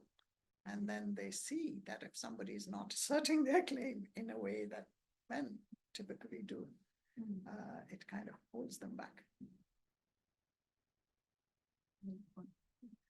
Well, what to say? I just thought, I mean, maybe we can have the opportunity to react again, but to open the floor to our colleagues who have been patiently waiting for 1.5 hours. Who's gonna start the conversation? Yeah, go ahead. Please introduce yourselves when you start. And okay, I think Jessica's not here, but I think we need to pass on mics. Just then you pass it on to the next person. Thank you so much. My name is Saima Fahim, and I moved to Canada in 2017 with my daughter, and had no idea I'll be here present between all these amazing people. So I kind of feeling proud today that I'm learning so much and listening to different perspectives, which are just amazing. I'm currently a master's student at TMU, and I don't know where my future will take me from there then, but I feel that passion and a dedication, a commitment that I have to achieve to a certain level, which I have set some goals for that. And this master's degree is just a short-term goal, and then I have some future aspirations also. But having said that, talking about leadership, I will just briefly say that I believe leadership is a mindset. It's a mindset. You have it is it happens by choice. Not everybody have that craving that, you know, to take the mic or to say something or to prove their ability. So it affects a lot that what you're thinking from your inner, are you listening to your inner voices? With leadership comes a lot of responsibilities. With leadership comes a lot of risks. It can cost you a lot. It might give you a lot of success, but it might cost you a lot. So it comes with responsibility. It comes with a lot of risks. You have to be vulnerable to, you know, to be a leader. So yeah, that's my point. Thank you.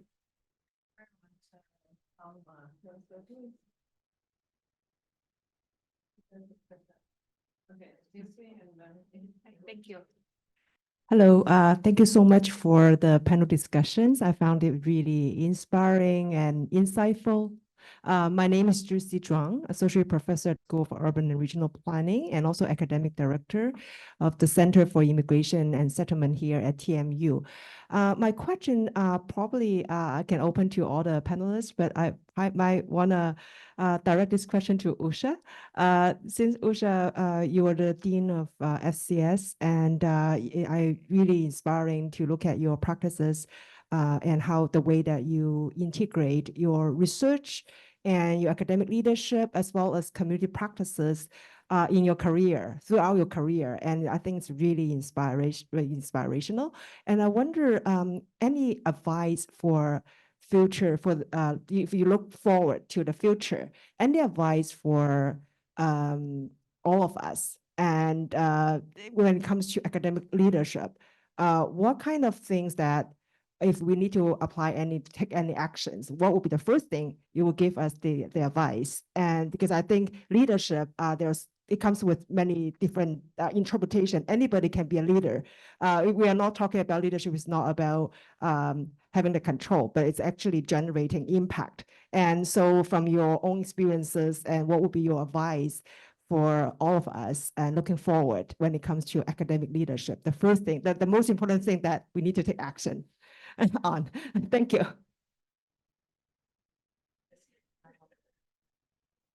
Okay, some very general principles. Oh, sorry.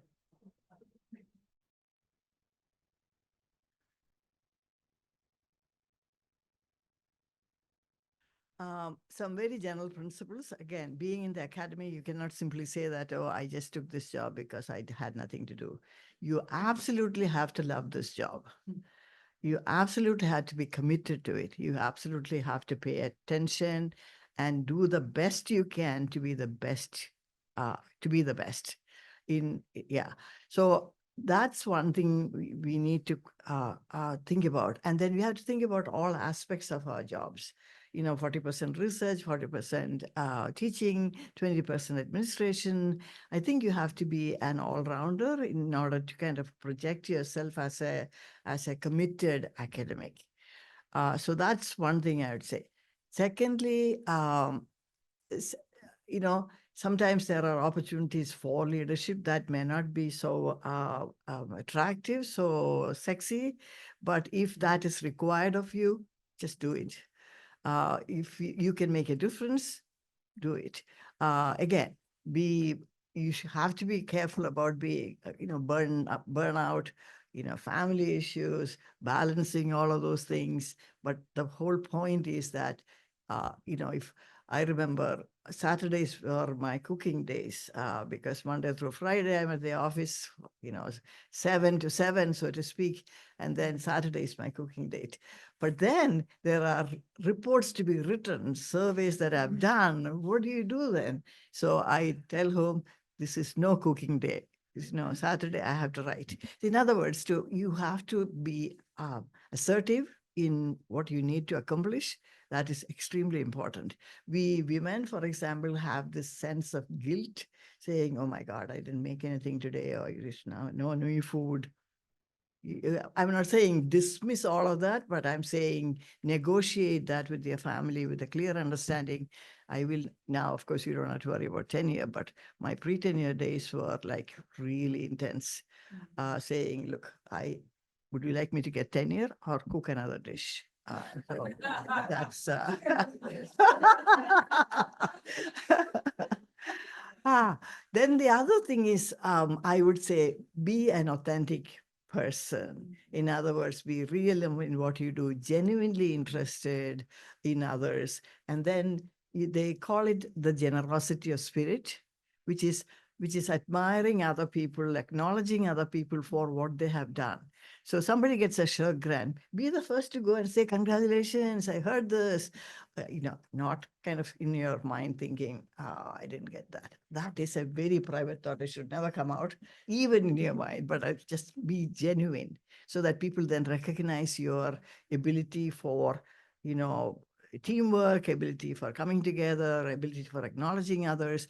All of those will give you the profile you need in order to get into academic leadership, because it's a committee that decides at some point whether you're good or not. So that should be there as well. But at the same time, I would say, don't be afraid to assert yourself when you have to. I remember very clearly one incident where somebody was written off as not fit for, leadership positions, and where that person was already in the leadership position.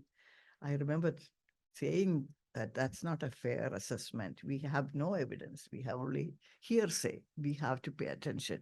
So anyway, there's a lot of advice I can give, but my genuine, this is that, of course, work hard is a cliche, but it is about really liking what you need, what you're doing, and to have that commitment about excelling.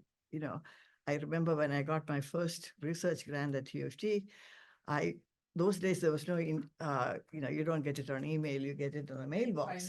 So I am standing at the Faculty of Social Work mailbox, and I am opening my mail and saying, oh my God, there is my research grant. Oh my, I'm saying it. And the professor who was just standing there looking at his mail, has been there for a long time, just told me, oh, said, why? Now you have to do it. I'll stop. Thank you, Usha. I mean, I just want to encourage more people to ask questions or give comments, and I'll leave that. Hi, thanks. So just following up on that question of academic leadership in Canada, my name is Ali Dodd, and I first moved to Canada 41 years ago from Iran. And for the past 22 years, I've tried to establish a relationship with Canadian academic institutions, but I've not succeeded.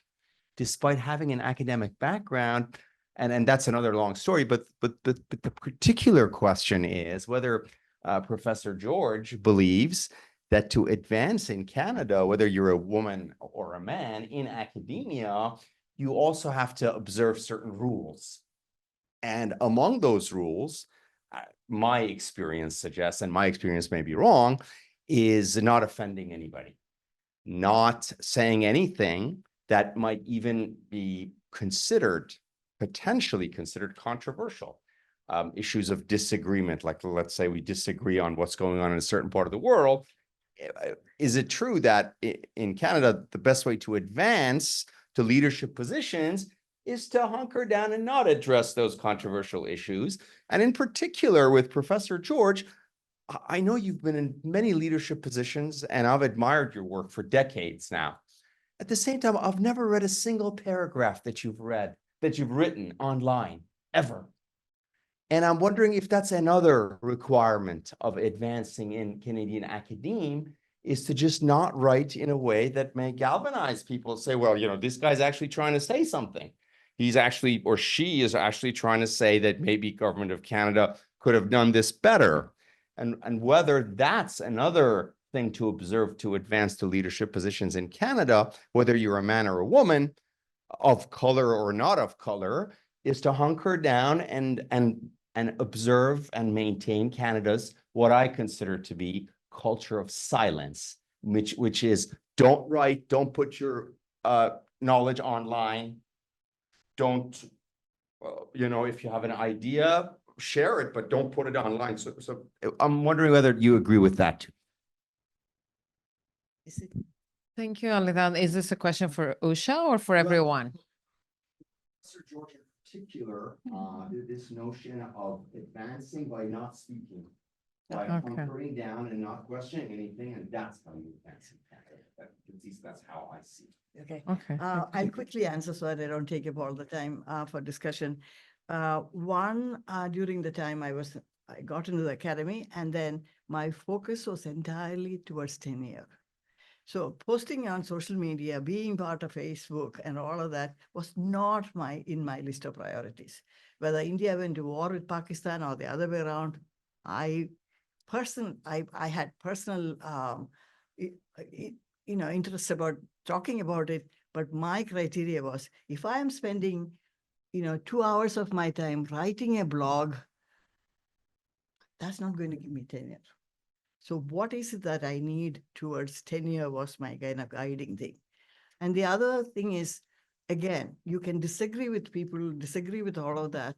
And as I read somewhere the other day, they said, well, you can bring a very controversial discussion to a kind of a nice closure to say, yeah, but I see your point. Yeah, so you could say this is that, and somebody is expressing an opinion which is very different from yours. All that you can do as a leader is to say, yeah, I see your point. There are ways of doing it differently, something like that. So it was not intentional that I did not put myself out in wherever it is, but I've never seen. Yeah, too lazy to do that is probably the answer. And the first couple of 5 years that I was so focused on tenure, I got lots of research grants. I had to do all of them. I had to teach, and yeah, it was overwhelming. At the same time, I was part of many community agencies as a board member, as a volunteer, as taking on responsibilities. So showing myself on social media was not necessarily my priority at that point. That's all.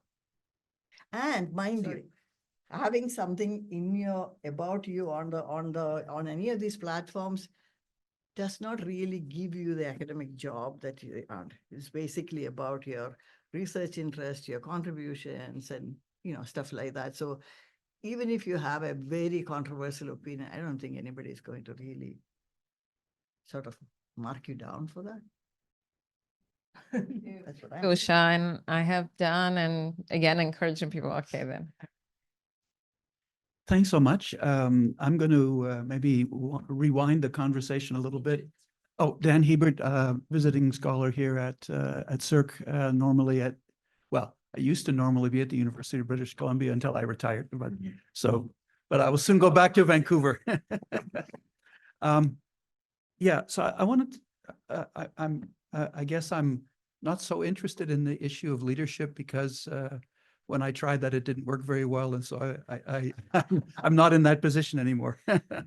I'd like to rewind a little bit, though. One of the things that really struck me in what several of you were speaking about was issues of belief in religion. Marla, you mentioned it when you spoke about the importance of belief in religion in the people that you study. Nika, you mentioned it when you spoke about evolving Islam in Germany and so on. And Alka spoke about it in terms of belief and the relationship with tradition and so forth. So I wonder if any of you that might want to speculate on or reflect on an issue, which is, I think I have a very religious background. I expect many of you also have religious backgrounds. Scholarship pushes you into a secular position. The pull of secular thought is huge in contemporary academia, yet the people we study are often motivated by deep religiosity. And I think there's a big gulf in understanding between the kind of pull and what we're trying to look at. So I just wondered if you wanted to reflect on that for a minute, because I did find your introductory remarks really interesting on that particular dimension. Yeah, if I may take also Harry's question and then we react, because then we have two questions from the Zoom. Okay, thank you. Introduce yourself. My name is Hari Casey. I'm a research fellow at SORC.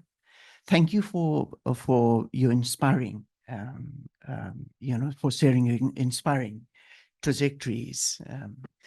So my question is, since all of you in the panel, your career trajectory, during your professional trajectory, you have been on the move. You have been to different countries, different societies. So I'm also an immigrant in Canada. So for me, as an immigrant, living home where I was born and brought up, there is this perpetual constant feeling of loss and getting back to the roots, getting back to home, but which is not original home is, and I also said it's moving forward, it's never going back. And at the same time, being on the move or living in different societies as an immigrant, it also gives us new perspectives, new lenses through which we can look at things. Some people call it double vision, or the post-colonial theorist. And I also even double consciousness. But so what, I wonder if you have been through such a situation, and if so, how does this play into the work that you do? And if I can add another question, and you have been in many roles as a practitioner, as a leader, administrative academic leader, researcher, teacher. So any conflicts you have ever experienced, and how do you reconcile if you have ever done that, gone through such conflictual situations? Thank you. Oh, Hari, thank you so much for the questions, and Dan too. So maybe if we start with Nika, and then whoever wants to address Hari's question. Yeah, thank you very much, Dan, for this very interesting question, because it actually ties to some more reflections. Like the main question, are we as academics constantly losing normal people? Are we just trying to research them, but you are just tying it to secular issues? We can also tie it to politics, tie it to class, tie it to different forms of raising kids, or even what to me is very interesting, there is a kind of new trend of like, I don't know if I wouldn't call it feminism, but it might be like the idea of young students saying, why should I work the way you work? I'm beautiful now until I'm 25. I'm going to find a rich man because you are telling us all the times about it's really a big trend. I now have a master's student. She's writing on that. Actually, it's very interesting to me to say you were lying to us about feminism. So you were talking about like the idea of if I do that and that and that and be a leader, I will have a better life. But actually, I have a conflict of interest with my family. I don't see my kids. I'm working all the time, and I even don't earn anything if I'm in academia. I'm always with these short-time contracts. Mm-hmm. And I think this is also something we have to face. You were asking, how are we like being honest to the people we teach? Because actually I can see I am full professor. I am tenured. I can not do whatever I want because actually I wanted to oppose you, because you can lose a lot of things when you are exposed on social media, especially right now, especially in Germany, when you position yourself around the Gaza conflict, for example. It's very toxic, and you can really use your whole position on it. You have to decide if you are authentic. You have to decide if you cater to your students, if you cater to the audience you're researching on, or if you just try to vanish into this academic idea where you lose contact. And this is your question. I think it's really a challenging question because you don't know how to manage it. If you have been thriving and you have your position because you have been authentic, and now you have to be silent.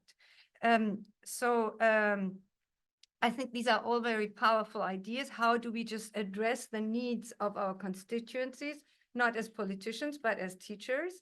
And I think also if we look at students right now, and this is also because, you know, they communicate differently. They communicate through social media, and they don't read books any longer.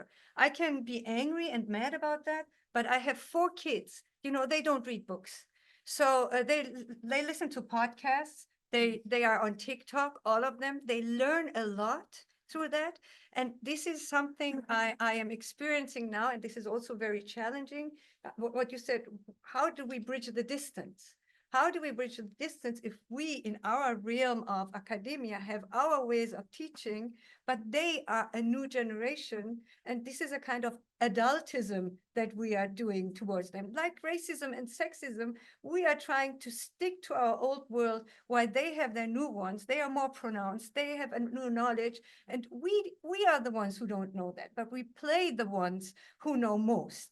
And I think this is very challenging to understand that. And therefore, I think, just to answer also your question, I tie it very much to Usha, be authentic, and be open to learn from your students. Very much. I learned so much from them in communication matters, but also in being a little bit more risky. You know, maybe they can be risky because they can't lose so much. And I like very much the first impression to say leadership comes with a lot of risk, obviously.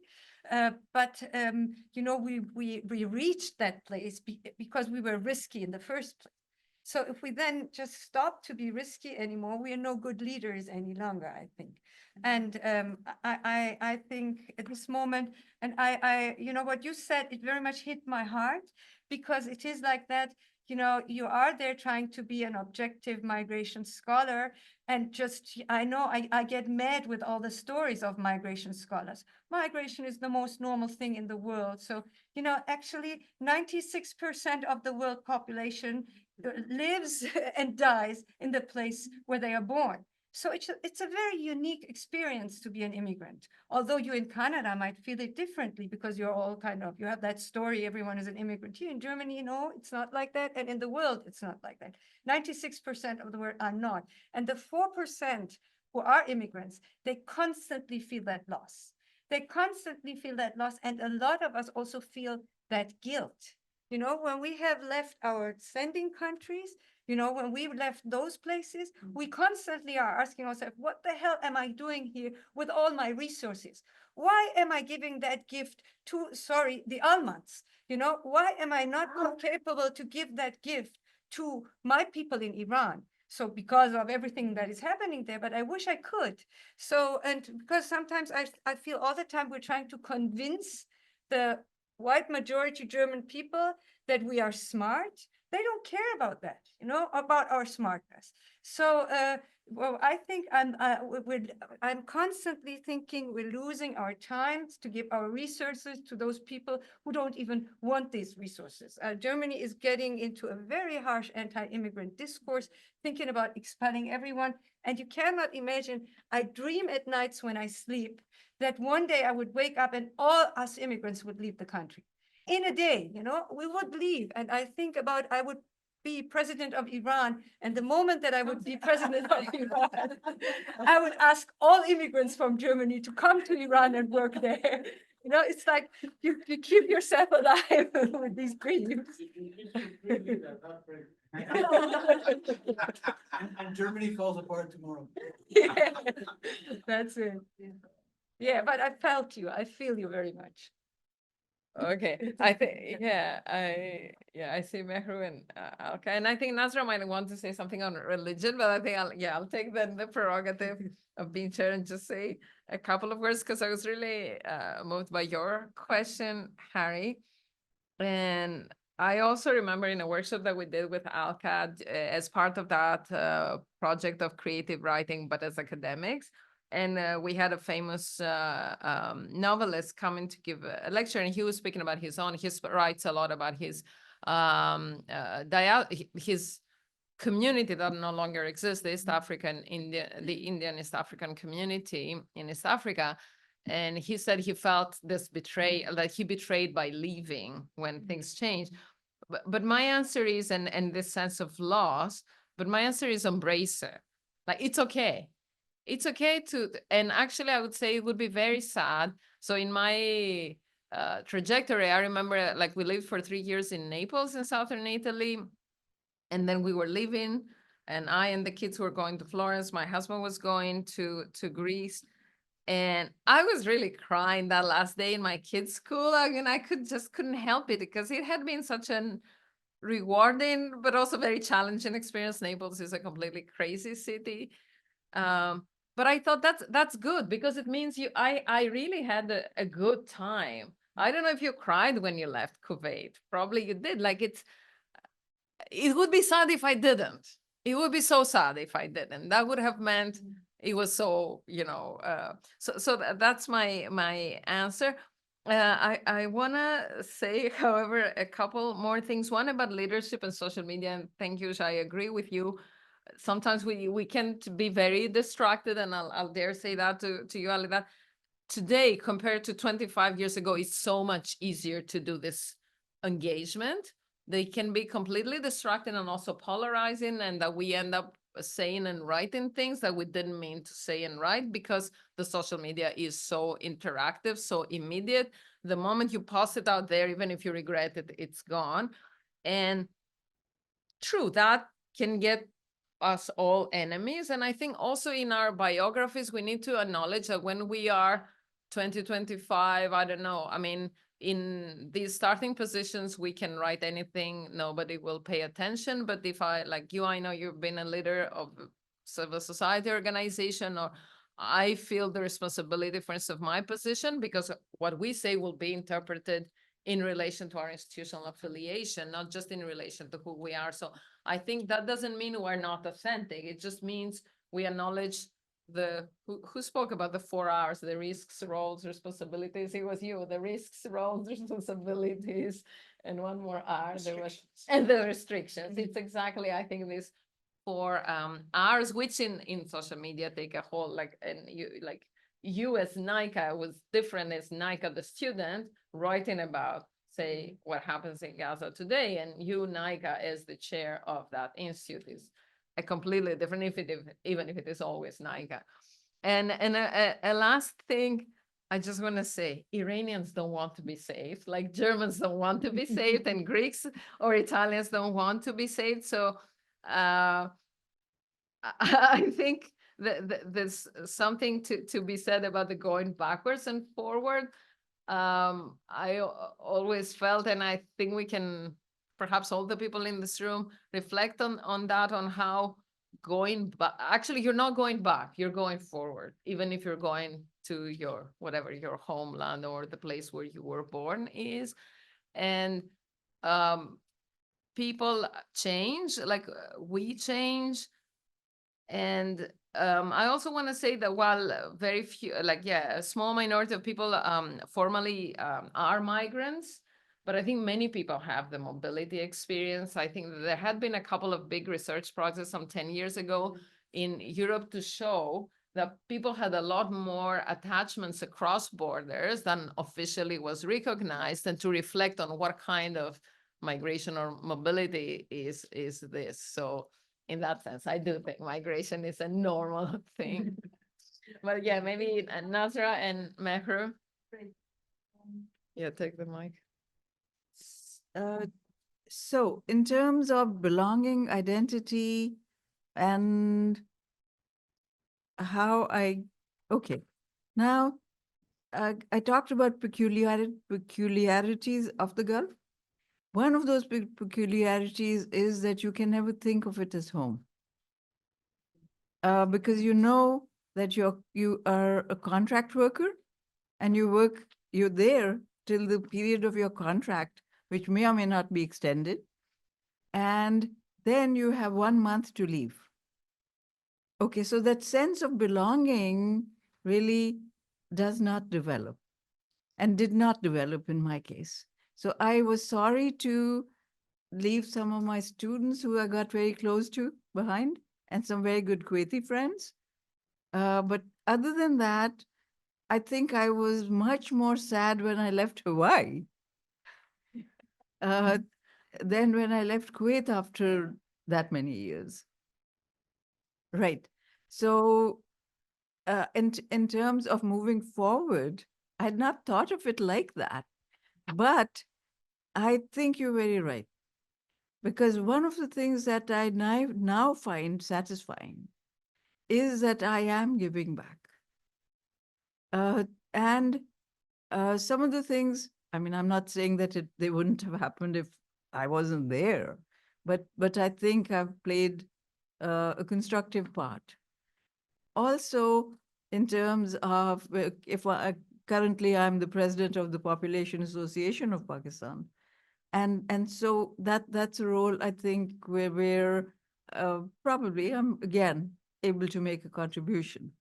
So thank you. You've made me feel good.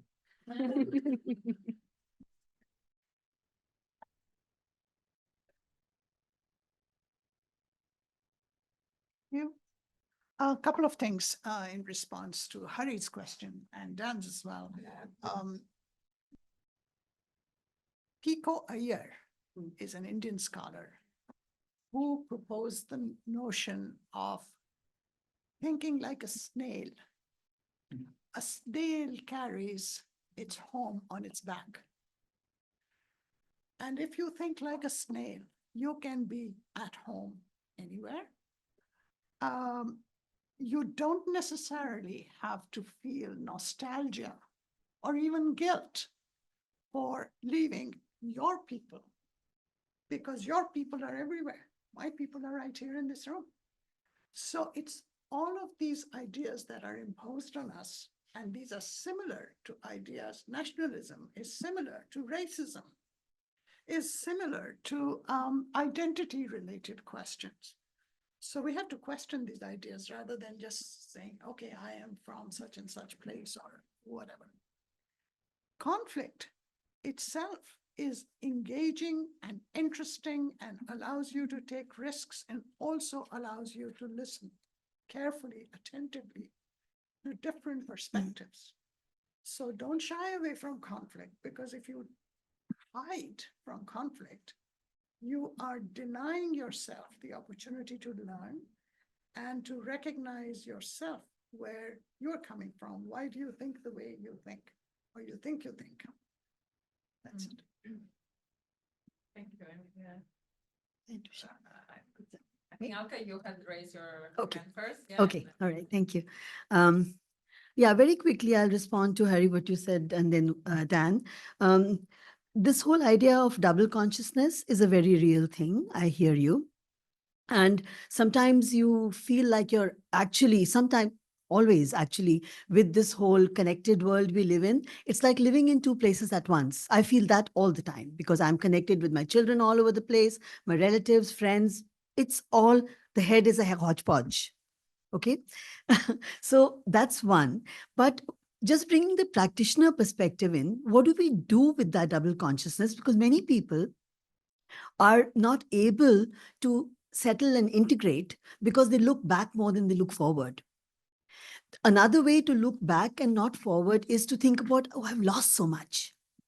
Particularly when you're looking for a job, for that place of belonging where you are actually working, contributing, because that's what you did back home. And you're not able to do that because of all the systemic barriers. And it's very easy for people to just go down that slippery slope and say, how much did I lose? So when I work with individuals, I really try very hard to come at it from an asset mapping place.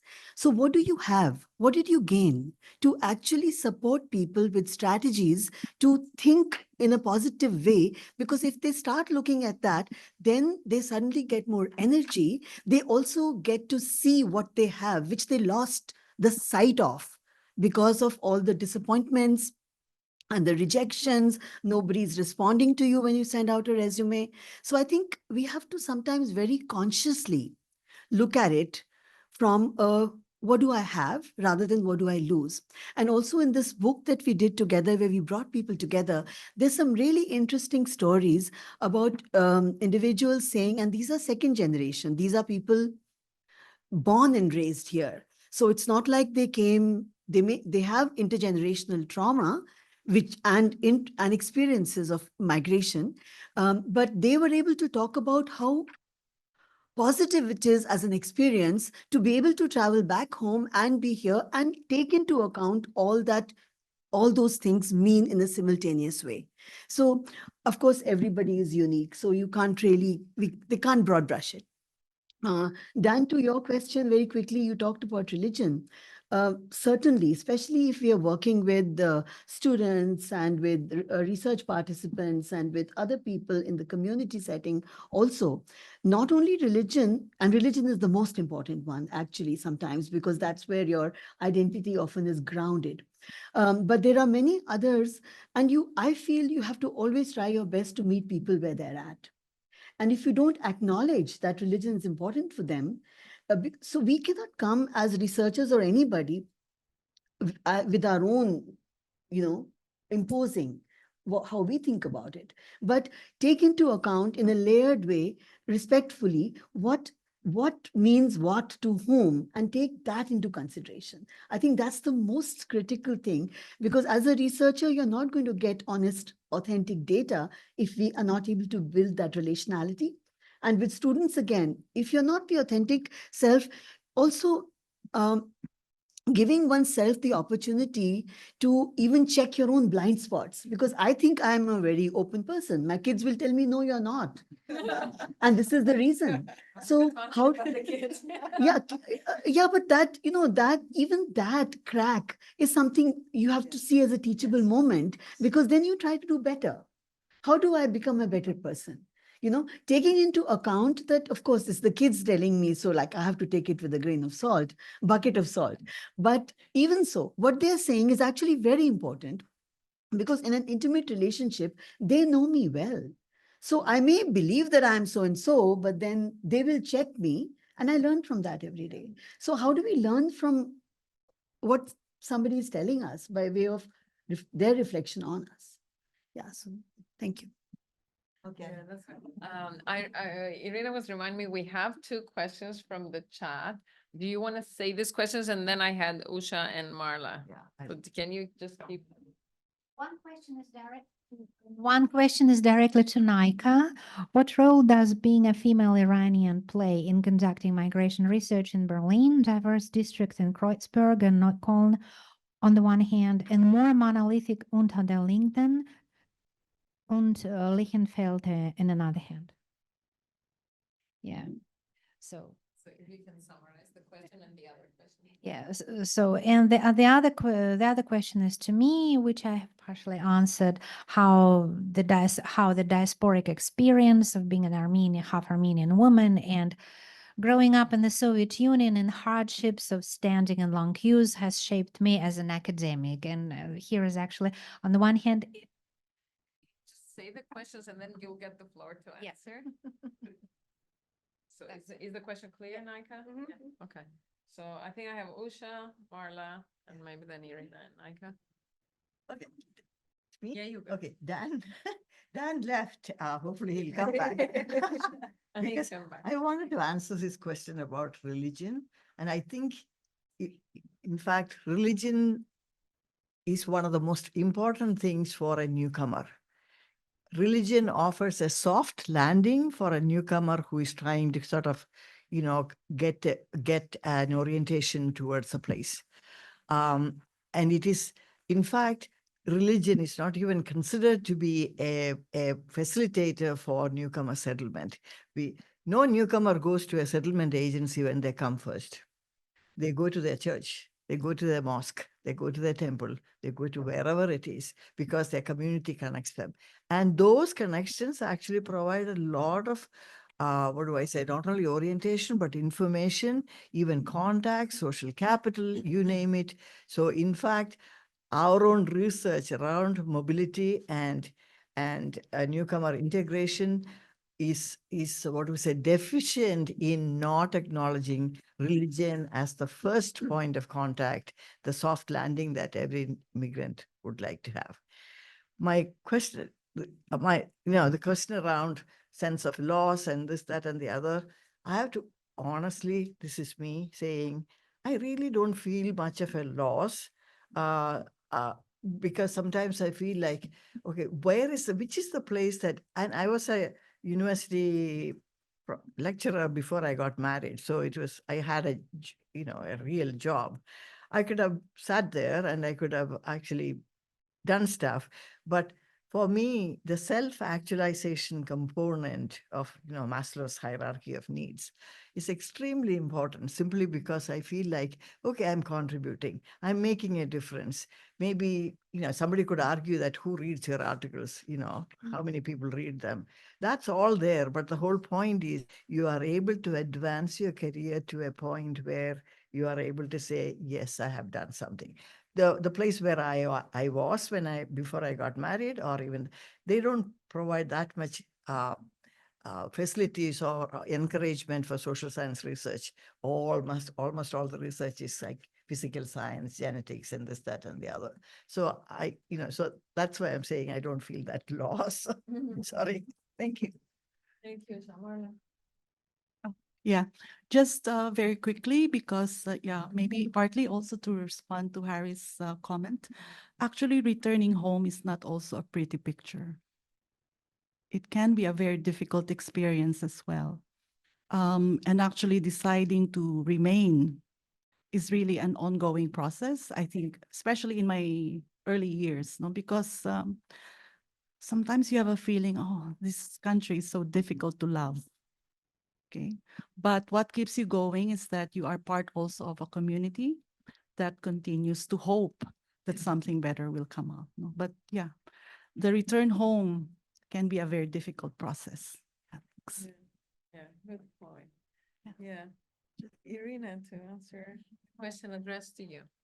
Actually, my diasporic experience and well, the knowledge, the insider knowledge of the ethnomethodological details of growing up in the Soviet Union have actually shaped my focus in researching identities of post-communist people, people who come from transitional societies from with traumatic experiences.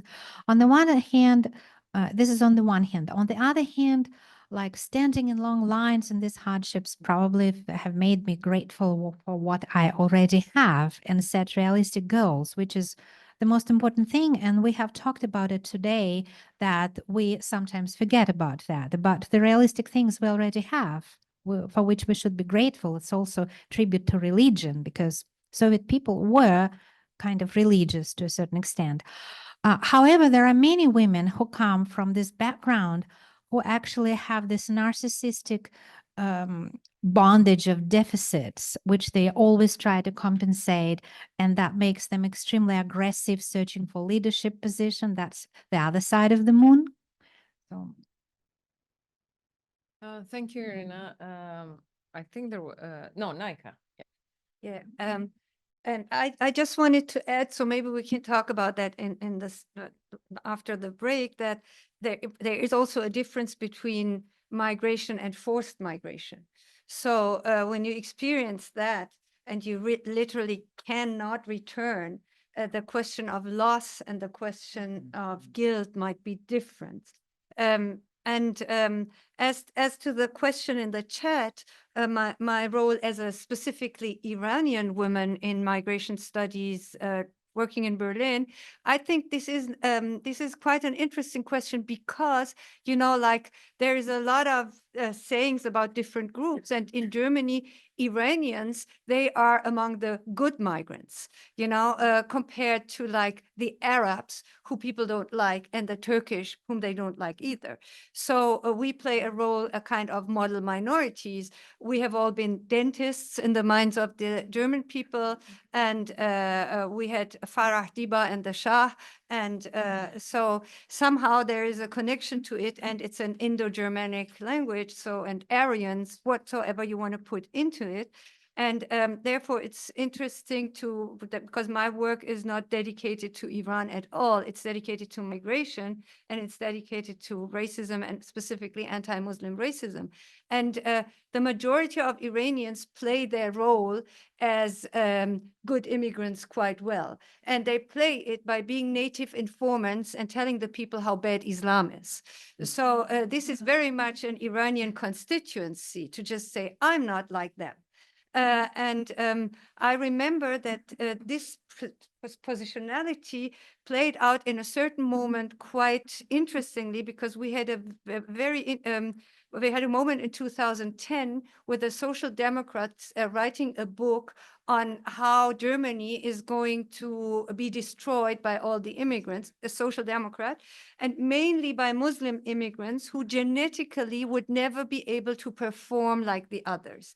And they were constantly producing, I'm citing, sorry for that, they were not productive at all, but in producing little headscarfed girls and vegetable vendors. So this is the most selling book since 1945 in Germany, the most selling book. So it has a power to it. And I remember that we in our institute, we wrote a contestation to that book, but with all the data that we had on Muslims performing in Germany. And we had a lot of data, really ground data, structural data on education, labor market participation, language proficiency, leadership roles, etc. Because Muslims in Germany actually are the most surveyed group that you can imagine. Still every day, every day you read in the newspapers, we don't know anything about these people living here. So who are they in their parallel societies? So what I want to bring out is that it was a huge conflict. It was very much played out also in TV, because this was like a prototypical, I was far younger in 2010, young female Iranian against a social democrat white man in his end 60s. So it played out in a kind of performative way. But what happened, what was really interesting to me is that a lot of Turkish people reached out to me and said, because you said it, it made a difference. You are not Turkish. If we would have said it as Turkish people, they would see it as self-defense. But because you said it as an Iranian, they see it as more neutral, more objective. So I suddenly had a kind of feeling of solidarity that I didn't hint to. I was just presenting data, and the data wasn't manipulated. It was just there. I just had collected it by chance. So, but I understood that even in communities where you all are immigrants or all are part of the Middle East and part of Muslim societies, there are different racial hierarchies, ethnic hierarchies, religious hierarchies. And in specific moments, you need to put yourself into the line of solidarity. Well, yeah, big conversations. Irina tells me we inspired one more question. We just take that question, and I think we're gonna break for lunch. Just for our online participants, we'll after the break we're gonna be back in 1 hour, because I realized it's a 1.5 hour written on our program, but I would suggest 1 hour lunch, and we start at Toronto time 1:30 and 4. The last question is how you see the future of migration research. What themes do you see would be emerging, especially in the post-migration era? Wow. Thank you. I don't know. Thank you for the question. I don't know. Do we want to discuss that in the end? It's this guy here. It's a lady. I mean, hi, Raj. Yeah, I mean, she's a very faithful participant in our seminars, and thank you for that. Okay, maybe how about 3 people give a short answer to this question, and then we break for lunch and come back. I think we're going to address this question also in the afternoon. So, Mahri, you're 1 minute. My short answer is that we should stop calling it migration research. We should call it mobility research. Okay, that's you open another. I would argue whether you call it migration research or mobility research, it's here to stay. It's not going anywhere, simply because the way people kind of think about going to different places for whatever reason it is, whether it is occupational advancement or professional advancement, whatever it is, that kind of mobility is is much higher when compared to the past, even though we argue that 3% is the only one that's traveling and so on. So quick answer to that question, that again is here to stay. In fact, the subjects may change, topics may change, all of that, but it's here to stay. Yeah. And now so is the third. Okay, I think one of the things that's going to determine that is funding.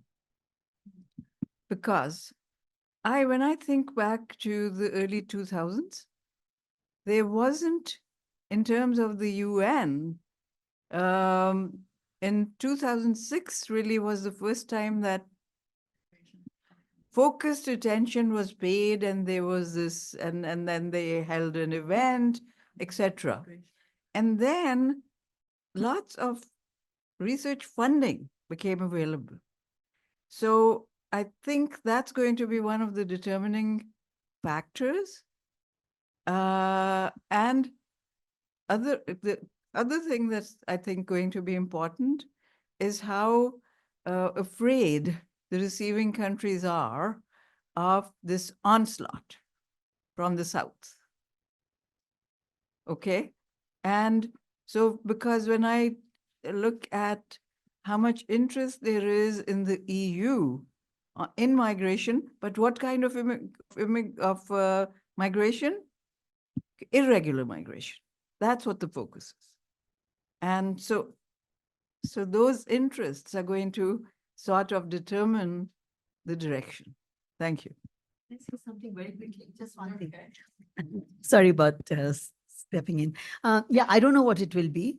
I'm not a soothsayer, and I'm not like the big leaders here who know what it might be. I feel ideally, if it is responsive to what's happening on the ground and in tune with that, that will be good research. And if we take into account all those perspectives of what's actually happening, we need that. Thank you.